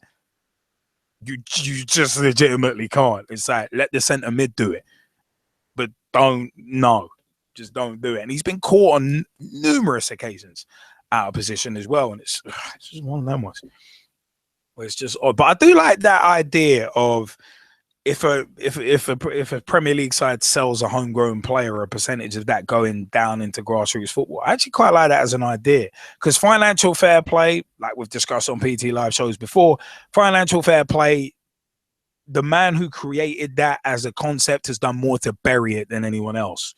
So it's okay, why are you coming up with a concept if you just kind of bury it? Doesn't make sense. But it is one of them where, speaking of kind of burying things, staying with transfers, and also loans as well. There are actually a lot of players loaned out. And you know what? Chelsea's 38 loaned out players, how they compare to the rest of the Premier League. Chelsea now have a club record 38 players on loan out of other clubs after letting 11 of their squad go on temporary deals on deadline day. Although their incoming transfer stole the headlines, a return for David Luiz and a £24 million signing in left-back Marcos Alonso, which was really weird. Wasn't that good at Bolton. The movement out of Stamford Bridge also makes for interesting reading. Defender Matt Mizaga, who's 21, was the last out the door early on Thursday morning, heading to sister club Vitesse Arnhem after a move to Espanyol fell through, having made just 2 appearances for the club following a move from New York Red Bulls in January. That story is a familiar one. Chelsea have 18 players loaned out under the age of 21, with just 35 first-team appearances between them. The 38 total loanees are spread over 8 countries and 14 divisions, towering over the rest of the Premier League's outgoing loans. Next to Man City, with less than half at 17 loaned out players, followed by Liverpool and West Ham with 12. Now, as I said, it's Chelsea with 38, Man City with 17, Liverpool and West Ham on 12, Swansea on 11, Bournemouth on 8, Burnley, Tottenham and Watford share 7, Arsenal, Everton, Man United and West Brom are on 6, Crystal Palace and Stoke are on 5, Leicester City, Middlesbrough and Sunderland are on 4 loaned out players, Southampton on 3 and Hull City on 1. Now, Chelsea's 38 loaned players, in terms of being loaned out in England, Ake at Bournemouth, Bamford at Burnley, again, Kennedy at Watford, someone will get that OWR, Remy at Palace, Tammy Abraham at Bristol City, Atsu, after all the hype about him, went on loan to Newcastle, Isaiah Brown at Rotherham United, Callas at Fulham, Palmer, Casey Palmer at Huddersfield Town, Piazon at Fulham, Jake Clark-Salter is at Bristol Rovers, Charlie Colquette is at Bristol Rovers, Mitchell Beanie, Crawley Town, Jamal Blackman, Wycombe Wanderers, Alex Davey at Crawley Town, Jordan Houghton, Doncaster Rovers, Alex Kiwomya at Crewe, Nathan Baxter at Metropolitan Police, Dion Conroy at Aldershot. In terms of Dutch players, players loaned out in the Netherlands, Lewis Baker has gone to Vitesse Arnhem, Mizaga, Vitesse Arnhem, Nathan, Vitesse Arnhem, Pantic, Excelsior, Bertrand Traore has gone on loan to Ajax, which some say explains the Marcos Alonso signing, but it doesn't for me. Germany, Baba Rahman has gone to Schalke. Andreas Christensen has gone to Borussia Mönchengladbach. Michael Hector has gone to Eintracht Frankfurt. Belgium, in terms of the Belgian league, Christian Cuevas has gone to Trudense. Matej Delac has gone to Royal Excel Mouscron.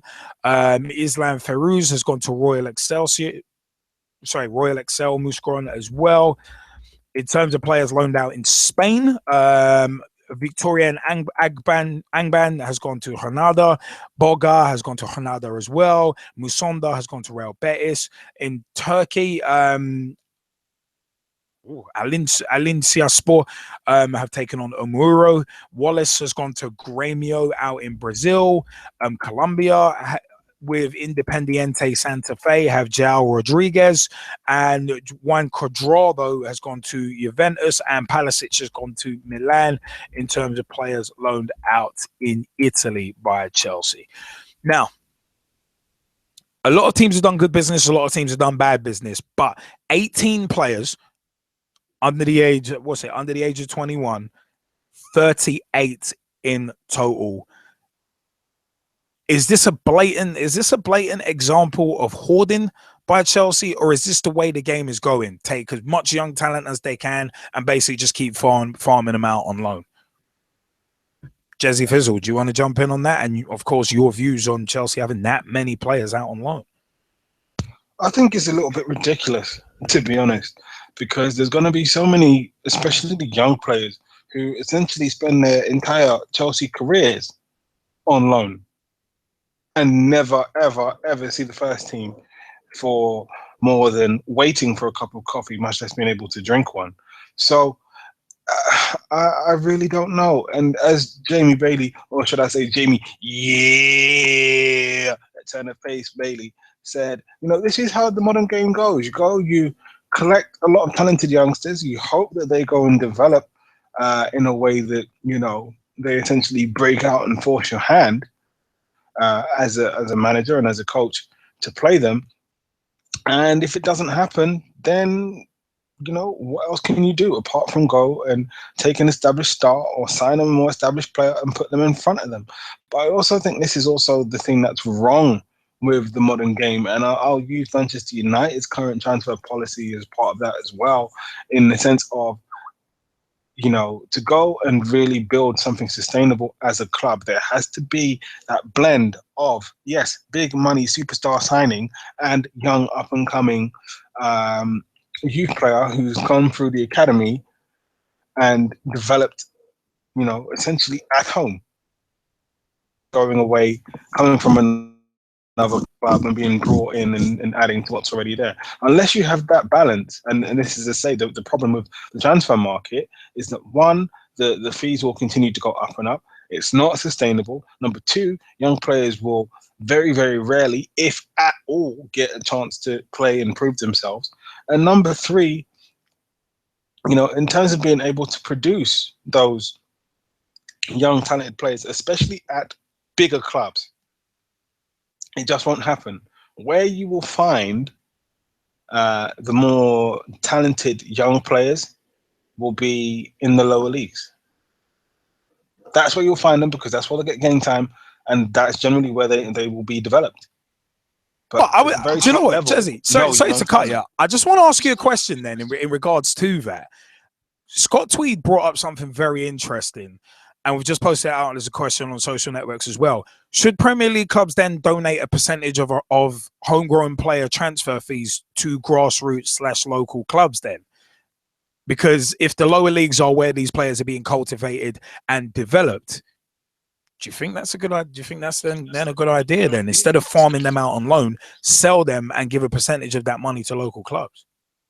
I don't know is the honest answer to that. I really don't know. I'm not sure, because at the end of the day, what else is the transfer fee for? Right now, we can go to tribunals and add in additional compensation and essentially hike up the fee. But what else is the transfer fee for, other than the compensation of them having to go and, you know, produce this young player? I mean, what else do you want? Would be my question. So, you know, I'm actually tempted to say no. That doesn't really make much sense to me, because you're already being paid a transfer fee. So if you don't happen to include, you know, an estimation of the value of the work that you've done to produce this player in that, I'm sorry, but you happen to missell the player. It's as simple as that. Your evaluation of the player and the work that you've put into producing the player and developing the player and nurturing the player was just too low. If you haven't included that, that's it. But I think overall, you know, you look at the amount of players on loan, and yeah, it's good for the teams that are able to sign them. I think even Juan Cuadrado's deal is a 3-year loan deal. I didn't even know it was possible to go out on loan for 3 years. I thought the longest you could go for was 2. But yeah, I think he's like out on loan for 3 years. I think there's an option to buy for like 15 million. And I say, if this is the case, honestly, what was the point in signing the player in the first place? Like, really? Like, I know you sign some players and sometimes things don't work out. I'm aware of that. But this is such a common thing, especially at Chelsea. For me, it just doesn't make sense. And it's like I was saying about Manchester City. young players. Chelsea, for me, are probably even more guilty of this, where I say, look, if you're a young player, you know, even as a schoolboy or younger, yes, it's exciting to sign with a big club.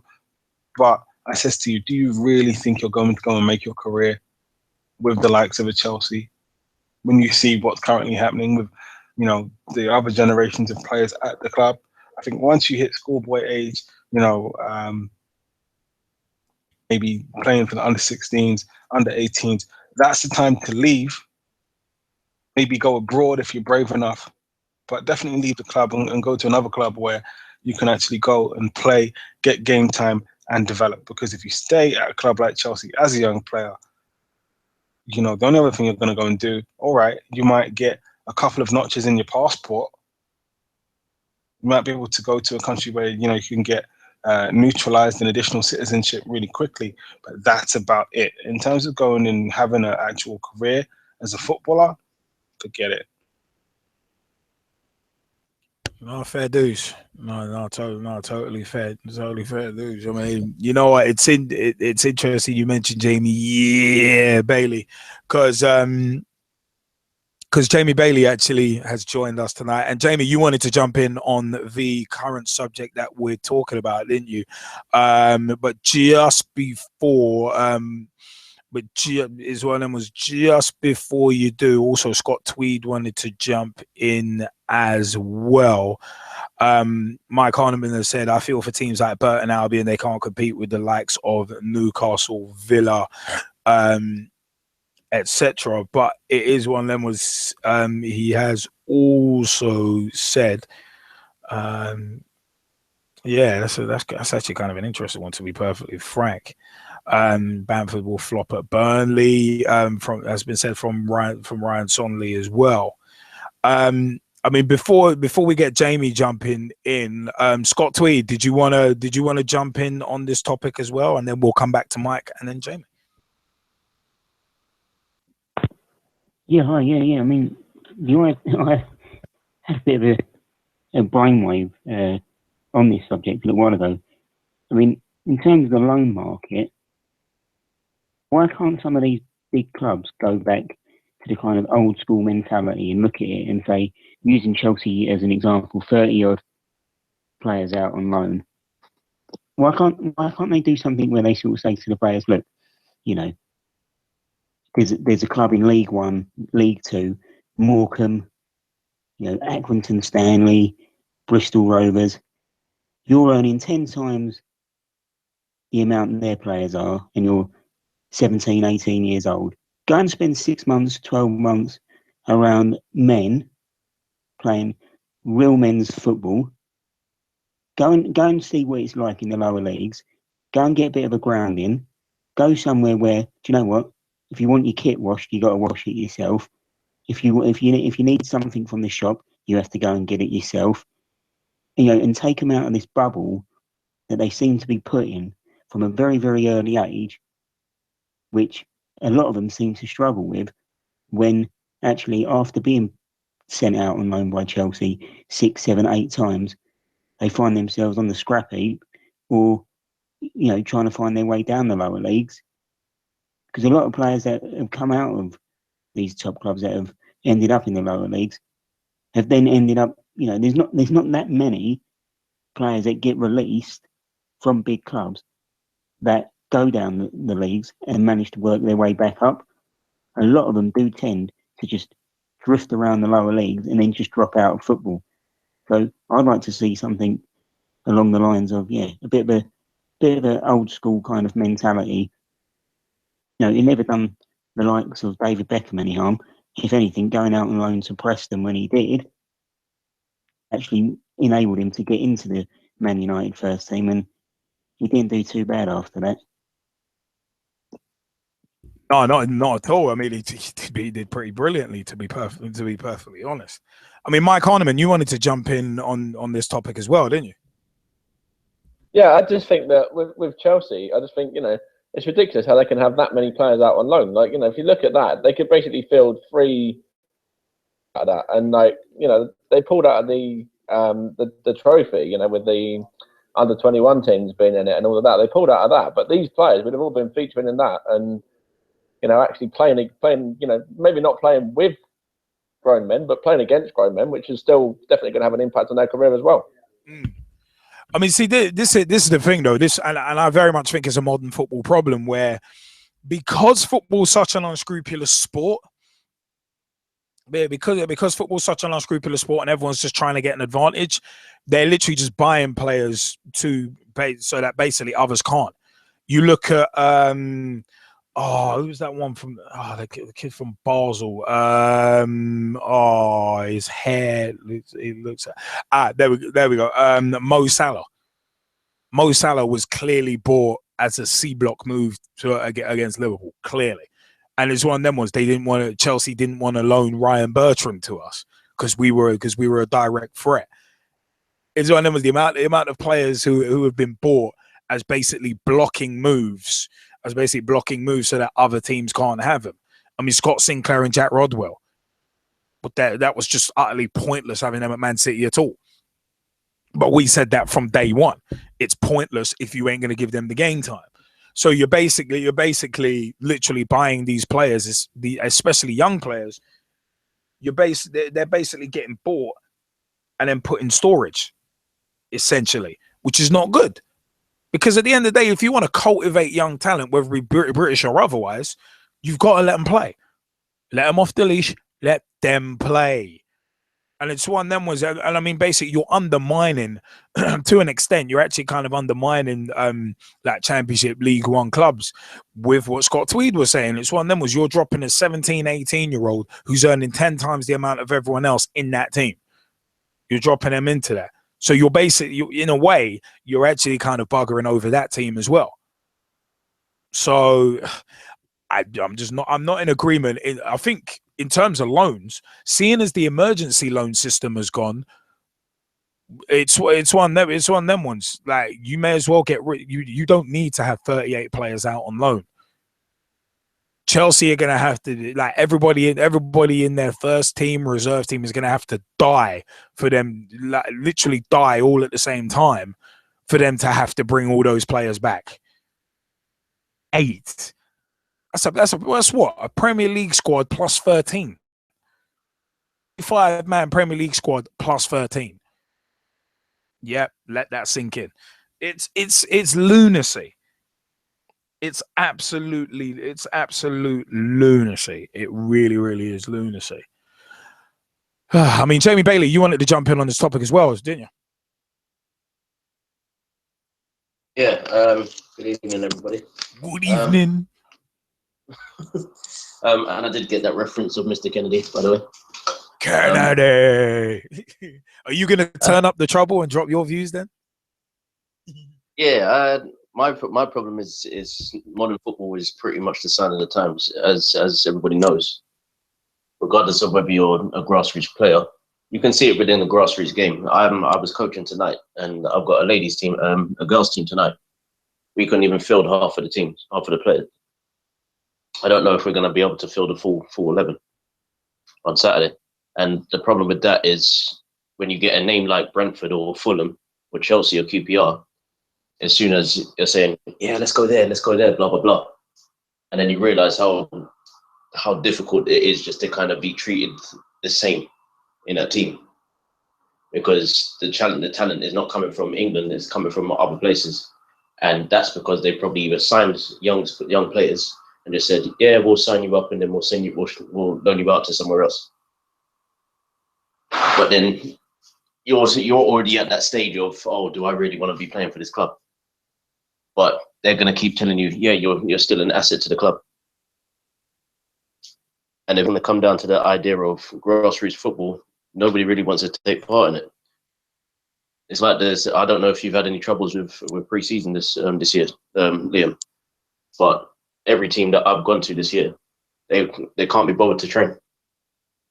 But if you put a team like put a semi-pro club in front of them, or you put a professional club in front of them, every single person's turning up. Well, there's the carrot, money. Money will always money, as some people say, is the root of all evil. But it's one of them ones. It's the carrot. It's the eternal carrot, and it's what the grassroots game lacks, sadly. which is why grassroots football maybe is not as attractive an option to some people. I don't think it's the money anymore. I think it's the fact that the name and the spending power of. I don't think it's really the money. As you've seen, I don't know if you've seen it over the past few years, but you've had to merge a team together with Ibis Eagles. Yeah, with Ibis and BB Eagles. Yeah, I've not been a part of that, and I've not seen it happen in front of me. But I've mentioned it to other teams. Even with teams like Brentford in the community and all of that stuff. Instead of actually working together with another team, they've gone, you know what? We can get the names in ourselves. And the reason why is because of their name. That's it. You put the back in front of it. Yeah, let's go to Brentford, blah, blah, blah. I'm going to have opportunities. All of a sudden, the opportunities don't come. You know what? I can't be bothered anymore. And it's just gone into that. It's just gone into that sort of field where I'm thinking, it's anybody that's not got a name in the Premier or even got a stadium in any division from league, from Premiership to all the way down to step 5, which is where you have to have a stadium and everything. That by then everybody's going, oh, I don't really know if I want to play for them this week. I'll play for them next week, or it just comes to that point of I'm going to have to pay out money just to kind of sit there on the bench. And you're not really sitting. And nowadays, you don't have to sit there on the bench. I understand that, but it's a case of the commitment from a team, from a commitment from any player at this level has completely gone. Thinking the reason why is because they're seeing small names being taken all the way and saying, "Oh, I signed for Chelsea," but they don't really know the ins and outs of what happens once they get there. They hear that they've gone to Chelsea, or they've gone to Brentford, or they've gone to QPR, or they've gone to Arsenal, but then they say, "Oh, I'm not even over there. I'm in Germany. Did you get loaned out?" Yeah. You're like, wow, okay. You can't really say anything about it because they're still with a big club. They're still loaned out, but they're still with a big club. Whereas, really and truly, they should be with their first team. And this again, like as I said before, this will only change when Premier League and England actually merge as a partnership and say we don't want that many players from. No offense to any foreign players. We now need to be thinking about our England first squad. That's what Germany done. That's what Spain done. That's what Holland are doing. All of them are saying, you know what, it's fine, but if you haven't got a citizenship, then we can't have you all in our team. Well, they did a lot more than that, but that was a foundation at least. But that was the fact. But that's what I'm saying. The basics were we need more of our countrymen to be playing in our top league. Otherwise, it is pointless us saying that we're going to win this and win that. And it showed against Iceland. It showed. Yes, it was a bit easy just to kind of talk about how Iceland didn't have this player and that player in the top leagues. But really and truly, what did they actually go and do to England? They beat them. So do they have to be playing at the top level? No, they just have to be playing for one of their first teams at a certain level. Well, so it's the thing though, where mediocrity is not excellence, as we've said. Mediocrity is definitely but mediocrity still beating. That's what I'm saying. Yeah. It's one of them ones. It just makes England as well. But it is one of them ones though, where not to put too much of a finer point on that. On that point, it is one of them ones. It's just been put in the Skype chat actually, just to kind of round up the point. I think it was Mike Hardiman who's actually just put that in. Chelsea having an overall squad of around 63 and over half of them are on loan when they only have a 25-man league squad. Crazy. And you know what? That sums it up. I think that about sums it up better than anything I can say. So it's one of them ones. But caller, you're through to your Monday Night Footballing Fix. Who have we got the pleasure of speaking with right now? Oh, hello.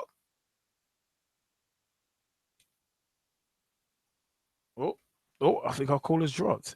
But it is one of them ones where it is time. Oh, after that call drop, it is about that time where we got to swing into, well, basically the home straight of the show, because it's one of them ones. The time has absolutely flown. So you know what? We're gonna start. We're gonna roll into a last little segment, and you know what? That final segment this week, well, it's going to be about changes, recent changes at least. Let's go into. International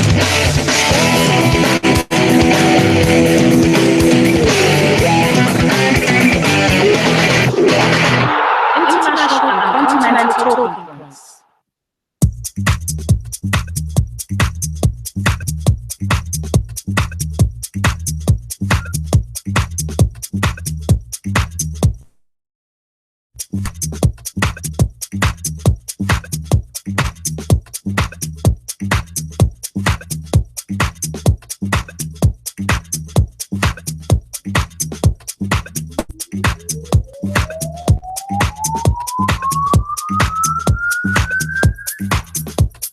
Yeah, you know what? Where we're going with international continental talking points this week, just to round out the show, where we're going to go Champions League. Europe's top 4 leagues to each get 4 group stage spots. This is from the 26th of August 2016.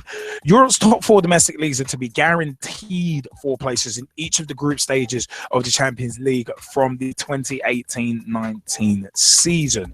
The current top 4, according to European governing body UEFA's rankings, are Spain, Germany, England, Italy. Under the present system, England, Germany, and Spain are 3 places, while their fourth place teams must win a playoff to qualify. Italy has only places plus 1 in the playoff round. UEFA, which controls Champions League, says the Europa League winners will also qualify for the Champions League group stage under the new system. So, but it has stopped short of guaranteeing places for named clubs such as AC Milan, Liverpool, Inter Milan, and Manchester United. They all missed out on this season's group stage after performing poorly in their respective leagues last season.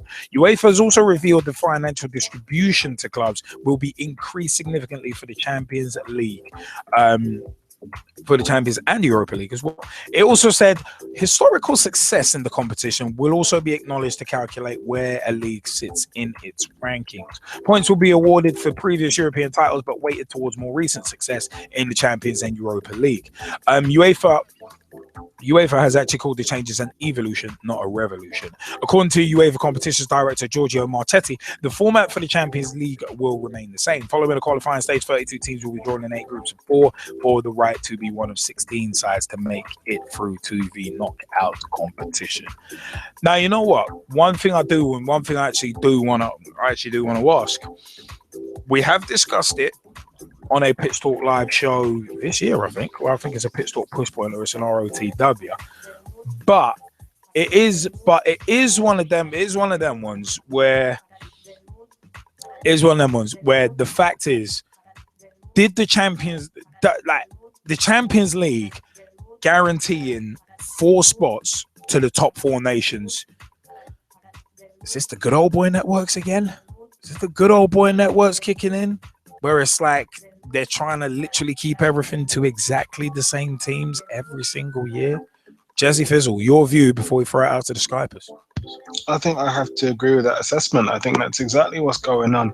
At the end of the day, it's got to be a sliding scale, right? I says, let's look at the most improved footballing nations. Let's look at, for example, the countries where the teams have actually progressed the furthest in the top tournament. Right. So if, for example, you have a number of teams from a certain country in the last 16 or the last 32, for example, then yeah, that country should have an extra spot. But if they don't, then you can take one away and make it just be the top 3, or better yet, the top 2. You know, we were talking about changes to the potential format of the Champions League. You know, I'd say let's take it back to the Cup Winners' Cup days. Right, where it's like, listen, you've won a cup, you're in a competition with other cup winners, that's it. So the Champions League is literally, hey, listen, you're a league champion, you're a league champion, you're a league champion, all of you come together, all of you play, that's it, done. It makes it a lot more simpler. But this whole thing about, the top 4 nations are going to go and make sure that they have 4 spots. Why? Why are they so automatically deserving? Why couldn't it just be, say, for example, the top 3 plus their domestic cup winner, rather than 4 off the bat? Why not do that? I mean, you'd still get the 4 spots, but one of them is a domestic cup winner. Why not have that instead? I mean, for me, I think if they really want to simplify things, So Champions League is just straight up league champions. That's it. Nobody else gets in. Yeah. Right? And then, of course, instead of the Europa League, you have a Cup Winners' Cup, which, again, if you want a cup, domestic cup, you're in there. That's it, done. Right? If you really want to separate wheat from chaff in terms of how good certain teams are, that's what you do. Now, the major difference is some countries, i.e. England, have 2 domestic cups, and other countries only have 1. I believe France only have 1. I think Spain only have 1. I think Germany only have 1. So I think that's where they kind of go with this whole, right, we'll give the top 4 teams in the league the spaces to help fill out the Champions League. But again, as I say, if you really want to simplify things, go back to the old school rules. Have a Cup Winners' Cup, and literally the Champions League is a league of league champions. That's it. Anything else for me, waste of time. You know what? I've said to a number of people before, and I still believe this now. The Champions League is not a Champions League when you're guaranteeing 4 teams in it. It really isn't. It isn't when you're guaranteeing technically anything more than 1. Which is how it actually used to be in 93, 94, back in them times. But for me, it's one of them ones. This is another exercise in the good old boy networks, keeping the rich richer, keeping the top sides as the top sides, and not letting anyone into that exclusive club unless they do something literally amazing like Leicester or Blackburn Rovers. And one of those sides wasn't able to sustain it and got relegated about 3 or 4 seasons later. So, yeah, the proof is there. But the fact of the matter is, for me, it's like I had no problem with the European Cup Winners' Cup, the UEFA Cup, and then the Champions League. Had no problem with that. When they opened the Champions League out to winners and runners up, it's like, all right, that's about as far as it should go. And then 3rd and 4th, UEFA Cup, whoever wins the FA Cup, whoever wins the Capital One Cup, or at that time the Coca-Cola Cup, goes into the UEFA Cup. Sorry, the UEFA Cup Winners' Cup. I got no problem with that. And I had no problem with that. And now they've gone and made this bloated Europa League where point to point, yeah, it's a good competition to win because the Champions League place at the end of it. And even that rule's only a season old. It took a long time to get to that point, and it's like you bury a competition and then you give it the carrot. You bury it for a number of years and then you finally give it the carrot, and you wonder why people see it as a burden. And it's like, why didn't you just do that straight away? So it's one of them ones. It's a cluster F of epic proportions. But I don't think any. I think the Champions League needs to be renamed, because if you're guaranteeing 4 teams from 4 leagues in it, out of the 32 sides, essentially the representation of those so-called top 4 leagues, you've got half of the competition represented by just 4 leagues. You are literally constricting it and making it basically a whole good old boy based thing. It really is ending up as that. And then the Europa League is always going to be looked at as second banana because everyone's trying to win that just to get into the Champions League. So you ain't got no competitiveness. So it's like, it really beggars belief how these people get paid to make these kind of decisions. But I think it's one of them ones where I said the good old boy stuff's kicked in again. Where it's been like, you know what? Let's keep the top teams at the top. Let's just keep the top table for the top teams. Because this is all they're gonna do. That's literally, I think, all that's gonna happen. Instead of that revolving door going up and down and teams being switched out, you're just gonna keep seeing the same teams in over and over and over and over again. And then probably 5-10 years, if the revenues start dropping, then they'll be like, oh yeah, we might need to open this out a bit more. But it's crazy. It is absolutely crazy. I think it's one of them ones where the Champions League needs to actually be scaled back. At the most, have runners up in it if you really want a 32-team tournament, or if you really want a 16-team tournament or 24, however you want to do it. I'll be one of them. Will slim that back down to 16 and have the champions from 16 different countries representing. Second and third, UEFA Cup, or keep it as the Europa League, and then if you really want to have an extra bloody tournament, bring back the Cup Winners' Cup and have whoever places fourth in it plus the 2 cup winners from each country. Or if you've only got 1 cup, you get 4th and 5th place dropped in the Cup Winners' Cup. Or you structure it so that, all right, one cup winner from each place. And make that and do it that way. Because otherwise this is just stupid, and it's going to get even worse, and it's going to make it even. And I said it makes it even harder for teams like, I say, a Leicester City to break in, and not only break in. Football is, in my view, should be like wrestling, cyclical. Should run in cycles.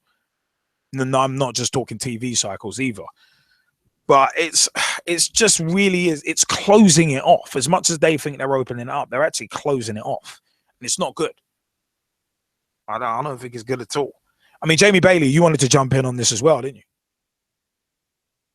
Yeah, I've mentioned it before. Why don't we just have the Champions League where it's just basic, all the champions in it? They get the automatic spot. Then you give second place as a runner-up spot. So when I say the champions, I mean champions of every nation, not just the top 4. Then you go down to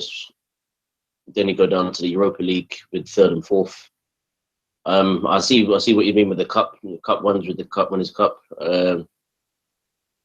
I just think it's too far gone to have a Cup Winners' Cup unless you have a Super Cup where everybody's playing during the summer, and then that depends on whether you've got enough time just to even play it. As you can see, you've got the 2016 tournament, and then you've got a Super Cup. If you have a Super Club Cup during the European season, you've got all these clubs now going up to far off countries just to have a game against the team that they're going to be playing in the Premier League in a few months. Like the whole Chelsea-Liverpool thing, I did not get that one bit. I just didn't understand that. Same thing with the Manchester United-Man City game. Regardless of whether it called off or not, it's like, well, why are you playing them? What's the point? I understood the Liverpool-Barcelona game at Wembley, but I didn't see the point in playing in Liverpool having Chelsea or United having City. Same thing with us playing Man City in Stockholm or Denmark. I can't remember where it was, but that just made no sense. I know I'm kind of going off on a tangent, but it's coming to that point of all you're doing is basically playing the sit. It's coming to the point of the Champions League is only based on the teams that are in your league if you're good enough and you'll face them. And then once you've had your fill of facing them in the league, you get to have a friendly against them to see if you're good enough. Then you play them in the league again. It's like, well, if that's the case, then what was the point in even having a friendly in the first place? So I would just like to see UEFA scrap everything that they're doing and start all over again. But again, the sign of the times have changed, and obviously loans are a lot less far-fetched in the Premier League than they are now. So yeah. I'm just a bit. It's a bit confused. It's a bit annoying to see. I didn't really see the point in facing Man City in Stockholm. I didn't see the point of Man City facing Chelsea, facing United in Singapore or wherever it was. Chelsea against Liverpool in the US. What's the point? Same thing with again. The Champions League is going to be the same thing.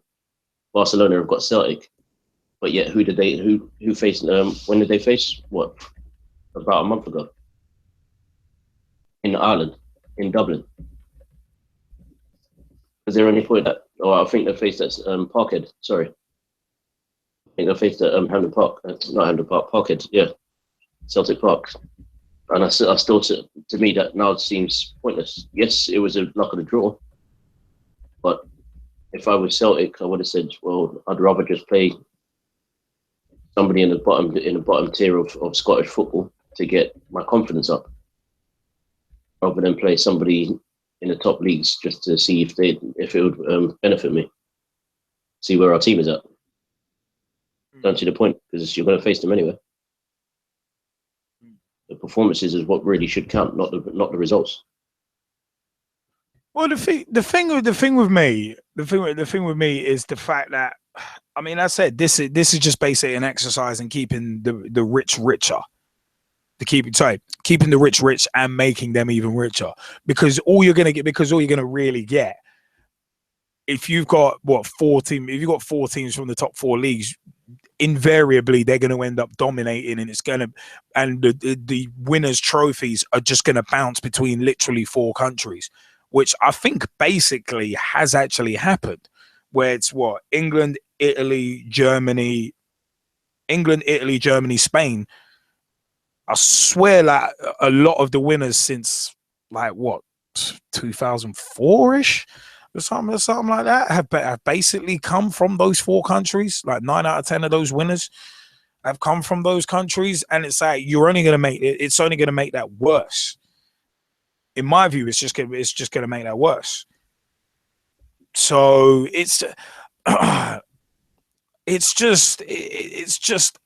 it really is annoying when these decisions get made and they try and say, no, we've increased the revenue, we've increased the prize money will be increased, we're doing this for the good of the game. It's like, no, you're doing it for the good of a select few, and that's where it annoys me.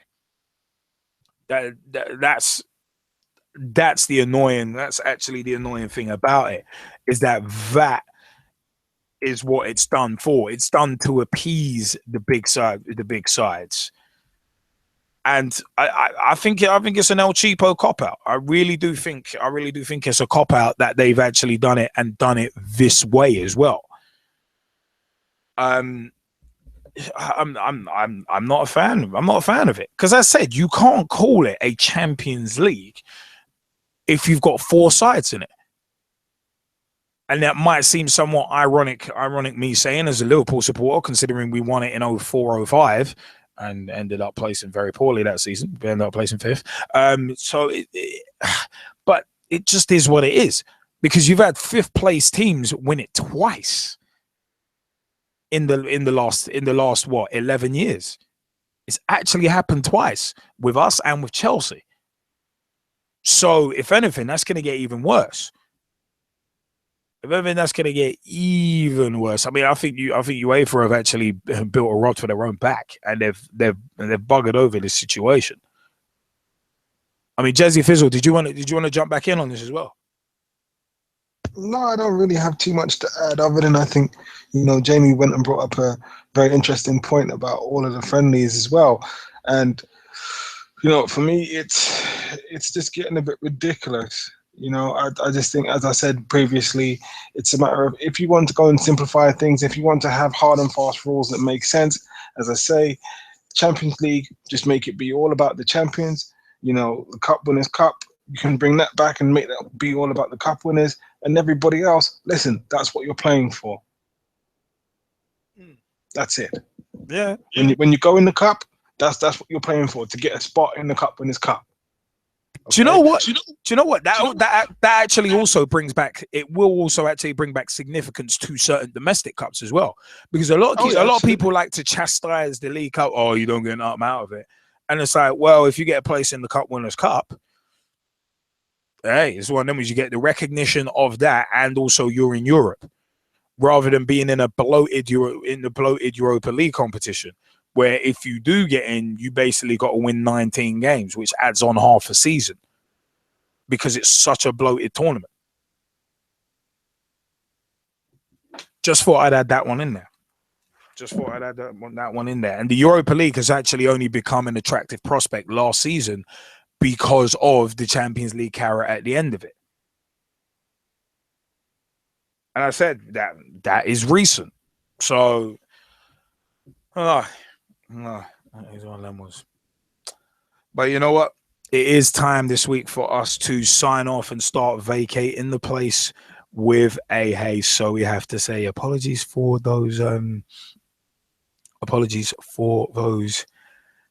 technical difficulties at the beginning of the show. But you know what? It is time for us to say a big thank you.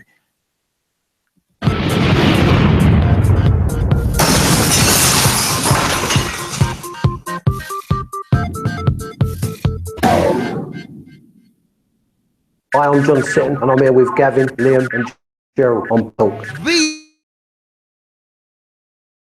Football thing on opinions. Hello, I'm Rob Dress. My name is Christian Carambeu. I'm grassroots coach Manisha Taylor. Hi, I'm Matt Hodgson, director of the 4-Year Plan, and you're listening to Pitch Talk, the only place to get your Monday night footballing fix. Make sure you join the revolution. The pitch is where we eat. The pitch is where we sleep. And the pitch is where we talk. I'm Andy Copeland from the Glennet Southern Amateur League. Philip Wick, I'm CEO of 14. I'm Rob Lusher, former chairman of Ibis FC. I'm Samir Sonely, co-founder and co-director of Motivate Sports and Fitness. And you're listening to Pitch Talk.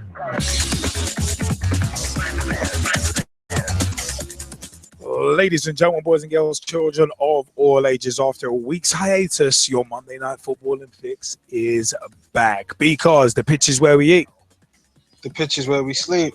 And of course, the pitch is where we talk. We are your Monday night footballing fix, Pitch Talk. Remember, www.pitch-talk.com is the official website. Find out about PT there.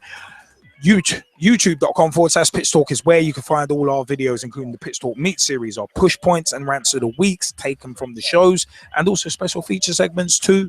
Also, you can find our Pitch Talk at the Cup Final series where we meet you, the fans. Absolutely enjoy those every single time.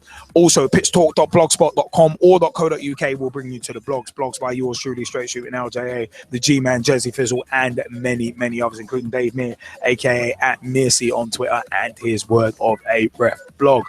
Also, Facebook.com/Pitch Talk. Become a fan, become a member of the group. Join the footballing revolution we are working so hard to create as well. Twitter.com/Pitch Talk or at Pitch Talk on Twitter. Tweet with us, follow us, see what we are up to. Also, you know what? It is one of them ones. We are on Instagram at Pitch Talk on Instagram. We're also on Google Plus, Pitch Talk Live as well. We're on Skype, Pitch Talk 1 and 07535 804 466. That's 07535 804 466. Is the mobile number. Call us, text us, let us know your views. If you text us, please leave your name at the end of the text so we can shout you out. Speaking of that, actually, there was a big birthday shout out to Mike Harneman from Sunday as well. So happy birthday. Another year older, another year wiser. It is one of them ones. It is one of them ones. A big shout outs to Girls on the Ball, girlsontheball.com. If you want to know more about women's football, FAWSL, WPL, pictures, blogs, match reports, head over to girlsontheball.com and facebook.com/girlsontheball and at girlsontheball on Twitter as well. Big shout outs to Motivate Sports and Fitness, Samir Sonely and the guys over there doing some great work in terms of community and community inclusion projects out in the Ealing South Hall area. MotivateSportsAndFitness.com, Facebook.com/MotivateSF, and also check out Samir's Chatty Sam videos as well on YouTube and at MotivateSF on Twitter as well. Also, big shout outs to Thin White Line Magazine and Ian Kerr, the editor, and everybody else at Thin White Line Magazine. ThinWhiteLineMagazine.com, at Tweet White Line on Twitter, and Facebook.com/Thin White Line Magazine as well. ThinWhiteLineMagazine.com is one of them ones. They got issue 1 and issue 2 available on for digital purchase. Proceeds going to a great cause, so well worth buying. And we feature in issue 1. This one of them was Pitch Talk, your Monday Night Football and Fix feature in issue 1 as well. So great stuff. It is one of them ones where, yeah, man, we're back. We had a lot to talk about. We got through a lot in a couple of hours, but it is one of them ones. Once again, apologies for those technical difficulties to those listening live on YouTube as well. Really apologize for that. Sometimes the gremlins are there and they're out of our hands, unfortunately, but it is one of them ones. I have been Straight Shooting LJA. And as always, I've been Jezzy Fizzle. And a big time shout out to Porter's Sockability. Big time shout outs to Ibis Eagles AFC, who get their season underway next week as well. Actually, technically this week. It is one of them was Porter's Sockability, Ibis Eagles AFC. Big time shout outs at Porter's Sockability on Twitter and at Ibis Eagles AFC on Twitter, facebook.com/Ibis Eagles AFC and ibiseaglesafc.co.uk as well, the team that I'm proud to play for the Fives. It is one of them ones where it is time for us to say thank you very much, everybody, for joining us. And we'll see you next week. Good night.